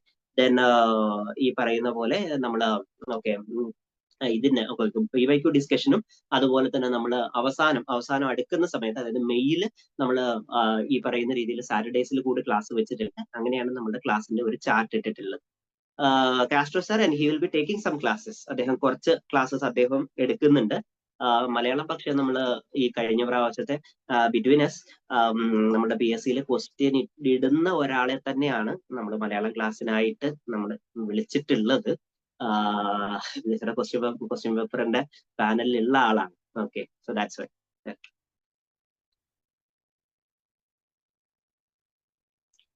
ഓക്കെ അല്ലേ? ഫൈൻ അല്ലേ? മറ്റെന്തെങ്കിലും ചോദിക്കാനുണ്ടോ? സോ ഒരു ഐഡിയ KS പറ്റി തരാൻ പറ്റി എന്നാണ് എന്റെ പ്രതീക്ഷ. Thank you mister, thank you. സാറേ, ഈ നെഗറ്റീവ് മാർക്കിംഗ് പോസിറ്റീവ് എങ്ങനെ? ഈ 1/3 2 മാർക്സിന്റെ പരിപാടിയാണോ അതോ 1 1/3 ആണോ? അതിന്റെ ഒരു സ്കീം എങ്ങനെയാണ്? ആക്ച്വലി എന്താ വെച്ചാല് നമുക്ക് അതിനകത്ത് ഒരു പേപ്പർ കൂടി വരാനുണ്ട് എന്ന് നമ്മൾ PSC ബന്ധപ്പെട്ടപ്പോ കണ്ടിരുന്നു. അപ്പൊ കഴിഞ്ഞ പ്രാവശ്യം 1/3 തന്നെയായിരുന്നു, നമുക്ക് നെഗറ്റീവ് മാർക്കിംഗ് 1/3 തന്നെയായിരുന്നു. അത് തന്നെയാണ് നമ്മൾ ഈ പ്രാവശ്യം പ്രതീക്ഷിക്കുന്നത്. അതായത് എന്താ വെച്ചാല് നമുക്ക് ഈ പറയുന്ന കുറച്ച് ടോപ്പിക്കുകളിൽ നമ്മൾ PSCയോട്, അതായത് നമ്മൾ ഇതിനു മുമ്പ് നിങ്ങൾ ഈ ഒരു പരീക്ഷ വരുന്നതിനേക്കാളും മുമ്പേ തന്നെ നമ്മൾ കുറച്ച് റെപ്രസെന്റേഷൻ കൊടുത്തിട്ടുണ്ടായിരുന്നു. റെപ്രസെന്റേഷൻ ഇതൊക്കെയായിരുന്നു. ഒന്നാമത്തെ റെപ്രസെന്റേഷൻ ഈ പറയുന്ന രീതിയിൽ നമ്മളുടെ ഏജ് ഒന്ന് കൂട്ടണം എന്നുള്ള രീതിയിൽ. കാരണം ഞാനിപ്പോ ഏജ് ഓവറായി. അപ്പോ ഞങ്ങൾക്ക് എല്ലാവർക്കും പരീക്ഷ എഴുതണം എന്നുള്ള രീതിയിൽ 32 2 വയസ്സ് കൂട്ടിയാലും ഞങ്ങൾ സന്തോഷമായിരുന്നു. അപ്പോ ബാക്കിയുള്ള എല്ലാ PSC പരീക്ഷ പോലെ തന്നെ 36 ആക്കണം എന്നുള്ള രീതിയിൽ നമ്മൾ റെപ്രസെന്റേഷൻ നമ്മളുടെ പിണറായി സഖാവിനും അതുപോലെ തന്നെ ബിന്ദു മാഡത്തിനും ഒക്കെ കൊടുത്തിട്ടുണ്ടായിരുന്നു. അപ്പൊ അതിനകത്ത് നമ്മൾ ഈ പറയുന്ന രീതിയിൽ ബാക്കിയുള്ള PSC എക്സാമിനേഷൻസിന്റെ കട്ട് ഓഫ് പോലെ ഇതിന്റെ കട്ട് ഓഫ് ഏകീകരിക്കണം എന്നുള്ള രീതിയിലുള്ള കുറെ കാര്യങ്ങളൊക്കെ പറഞ്ഞിരുന്നു. അപ്പോൾ ഒരു പേപ്പർ കൂടി വരും എന്നുള്ള രീതിയിൽ നമുക്കിപ്പോ ഒരു ന്യൂസ് കിട്ടിയിട്ടുണ്ട്. ഇല്ലെങ്കിൽ 1/3 തന്നെയായിരിക്കും കട്ട് ഓഫ്. ഓക്കെ. അല്ല സാർ, ഞാൻ ചോദിച്ചത് അത് മാത്രമല്ല, അതൊക്കെ ഈ നെഗറ്റീവ് മാർക്കിംഗ് ഉണ്ടല്ലോ. ഇപ്പൊ UPSC ഒരു ആൻസർ ശരിയായാൽ 2 മാർക്സ്, തെറ്റായാൽ 1/3 പോകുന്ന ഒരു സ്കീം ഉണ്ടല്ലോ. അതുപോലെ KS എങ്ങനെയാണ് കഴിഞ്ഞ വർഷം നെഗറ്റീവ് മാർക്കിംഗ് പോയത്? നെഗറ്റീവ് മാർക്കിങ് നമുക്ക് ഇതുപോലെ തന്നെ ശരി ഉത്തരത്തിന് 1 മാർക്കും അതുപോലെ തന്നെ 0.25 ആയിരുന്നു നമുക്ക് KS നെഗറ്റീവ് എന്നുള്ള രീതിയിൽ നമുക്ക് ഉണ്ടായിരുന്നത്. ഓക്കെ, 1 മാർക്ക് കിട്ടിയാൽ 1 മാർക്ക്, പോയാൽ 0.25 എന്നുള്ള രീതിയിലുള്ളതായിരുന്നു നെഗറ്റീവ് മാർക്കിങ് കഴിഞ്ഞ പ്രാവശ്യം ഉണ്ടായിരുന്നു. 0.25, അതായത് 4 പോകുന്ന ഒരു സ്കീമാണ് ഇവിടെ പോകുന്നത് അല്ലേ? അതെ അതെ അതെ. അപ്പൊ സാറേ, സംഭവം എലിമിനേഷൻ ഒക്കെ ഇവിടെ വർക്ക് ചെയ്യുവോ? ഒരു പരിധി വരെ വർക്ക് ചെയ്യണം. കാര്യം എന്താ വെച്ചാൽ UPSC-നേക്കാളും വർക്ക് ചെയ്യട്ടോ. UPSC-നേക്കാളും ഡെഫിനറ്റ്ലി ഓക്കെ. കാര്യം PSC കുറച്ചും കൂടി ഒബ്ജക്ടിവിറ്റി കൂടുതലാണ്. സോ അതുകൊണ്ട് തന്നെ നമുക്ക് കുറച്ചും കൂടിയൊക്കെ വർക്ക് ചെയ്യാം. പക്ഷെ ഒരു കുഴപ്പമുണ്ട്. ഇപ്പൊ നമ്മൾ UPSC-യിൽ ഒരു കണക്ക് ചെയ്യുകയാണെങ്കിൽ UPSC-യുടെ കണക്കുകൾ ഈ പറയുന്ന രീതിയിൽ കണക്കിന്റെ ഒരു ആൻസർ ഇപ്പൊ സേ ലൈക്ക് 11 15 17 19 എന്നുള്ള രീതിയിലായിരിക്കും. പക്ഷെ PSC-യിലെ കണക്കിന്റെ ഒരു ഇതെന്ന് പറയുന്നത് 11.235 11.335 11.445 11.555. സോ ഇങ്ങനത്തെ വളരെ അടുത്ത നമ്പറുകളായിരിക്കും. അതുപോലെ തന്നെ അച്യുത മേനോനെ പറ്റി ചോദിക്കുന്നെങ്കിൽ C Achyutha Menon, A Achyutha Menon, B Achyutha Menon, Z Achyutha Menon. So ഇമാതിരിയുള്ള കുറച്ച് ഉടായ്പകൾ PSC-ക്ക് ഉണ്ട്. അതൊഴിച്ചു നിർത്തിയാൽ ഗസ് വർക്ക് കുറച്ചും കൂടെ വർക്ക് ചെയ്യുന്ന ഒരു ഏരിയ ആണ് കേട്ടോ PSC. സ്ക്രൈബ് സപ്പോർട്ട് തരുമായിരിക്കും അല്ലേ? അപ്ലൈ ചെയ്യുമ്പോൾ തന്നെ അത് ചിലപ്പോൾ നിങ്ങൾ അതിനകത്ത് ചെയ്യേണ്ടി വരും കേട്ടോ. ഓക്കെ, പറയേണ്ടി വരും. സ്ക്രൈബ് സപ്പോർട്ട് പോസിബിൾ ആണ്. സാറിനോട് ഇനി എന്തെങ്കിലും സംശയങ്ങൾ ഉണ്ടെങ്കിൽ സാറിന്റെ ഇമെയിലോ മറ്റോ തരുകയാണെങ്കിൽ. Okay, no problem. ബട്ട് നമ്മൾ ക്ലാസ്സിൽ ഉണ്ടെന്നുണ്ടെങ്കിൽ ക്ലാസ്സിൽ ഓക്കെ നമുക്ക് എന്തായാലും ഡിസ്കസ് ചെയ്യാം. ക്ലാസ്സിൽ കയറിയതിനു ശേഷം മാത്രമേ നമ്പർ അല്ലെങ്കിൽ അത്തരത്തിലുള്ള കാര്യങ്ങൾ കൊടുക്കാവൂ എന്നുള്ളതാണ് നമ്മൾ ഇവരിൽ നിന്ന് പറഞ്ഞത്. Okay, yes sir. Okay okay. So that's why. Thank you sir. Okay. So മറ്റുള്ളവർക്ക് സംശയങ്ങളില്ല എന്ന് വിശ്വസിക്കുന്നു. എന്തെങ്കിലും ഉണ്ടോ? ചാറ്റ് ബോക്സ് കൂടെ നോക്കിക്കോട്ടെ. മറ്റെന്തെങ്കിലും ഇല്ല. So thank you all, thank you. നിങ്ങൾ എന്തായാലും നമുക്ക് ഓക്കെ നമ്മൾ തക്ഷശിലയായിട്ടൊന്ന് ബന്ധപ്പെടുക. അപ്പൊ നിങ്ങൾ എല്ലാവരും ക്ലാസ്സിൽ ഉണ്ടാവും എന്നുള്ള രീതിയിൽ തന്നെ പ്രതീക്ഷിക്കുന്നു. ദെൻ നമ്മളൊരു 90% of the total topics, 100% of topics completion is always not possible. ആരെങ്കിലും ഒരാൾ നിങ്ങളുടെ അടുത്ത് എപ്പോഴും 100% ടോപ്പിക് കംപ്ലീറ്റ് ചെയ്യും എന്ന് പറഞ്ഞു കഴിഞ്ഞാൽ അത് തെറ്റാണോ? It's impossible. Okay, around 90% plus okay topic completion നമ്മൾ ഉറപ്പ് തരുന്നു. ഓക്കെ, നിങ്ങൾ ഒരിക്കലും ഈ ഒരു ക്ലാസ്സിൽ ജോയിൻ ചെയ്താൽ നിങ്ങൾക്ക് നഷ്ടമുണ്ടാവില്ല എന്നുള്ള കാര്യം മാത്രം നമ്മൾ ഉറപ്പ് തരാം. I will be taking actually like Indian polity and Indian constitution as well as actually some topics in science and technology. ഇത് രണ്ടുമായിരിക്കും ഞാൻ എടുക്കുന്ന ടോപ്പിക്. Okay, so fine. നിങ്ങൾ എല്ലാവരെയും ക്ലാസ്സിലേക്ക് കാണാമെന്നുള്ള രീതിയിൽ തന്നെ ഓക്കെ പ്രതീക്ഷിക്കുന്നു. തക്ഷശിലയിൽ നിങ്ങളെ കോൺടാക്ട് ചെയ്യുന്നതായിരിക്കും. അതർവൈസ് ആക്ച്വലി നിങ്ങളൊന്ന് കോൺടാക്ട് ചെയ്യുക ബാക്കിയുള്ള കോഴ്സ് ഫീയും അല്ലെങ്കിൽ ബാക്കിയുള്ള കാര്യങ്ങൾക്കും ഒക്കെ ആയിട്ട്. ഓക്കെ, ഡെഫിനറ്റ്ലി ഈ പ്രാവശ്യം നിങ്ങളെ എല്ലാവരെയും KS ഓഫീസേഴ്സ് ആയിട്ട് കാണാൻ പറ്റട്ടെ. അഞ്ജനയും ജോസിനെയും മുസ്തഫയും പ്രീതയും രൂപശ്രീയും വിജേഷിനെയും ഒക്കെ ഓക്കെ വിനീഷിനെയൊക്കെ അടുത്ത പ്രാവശ്യം ഞങ്ങളുടെ കുട്ടികളാണ്, ഞങ്ങളുടെ കൂടെ പഠിച്ചിട്ടുള്ള ഓക്കെ ഞങ്ങൾ KS എത്തിച്ചവരാണ് എന്ന് പറയാൻ സാധ്യമാകട്ടെ എന്ന് മാത്രം ജഗദീശ്വരനോട് പ്രാർത്ഥിച്ചുകൊണ്ട് നിർത്തുന്നു. Thank you for your corporation. Have A good day. Okay, thank U.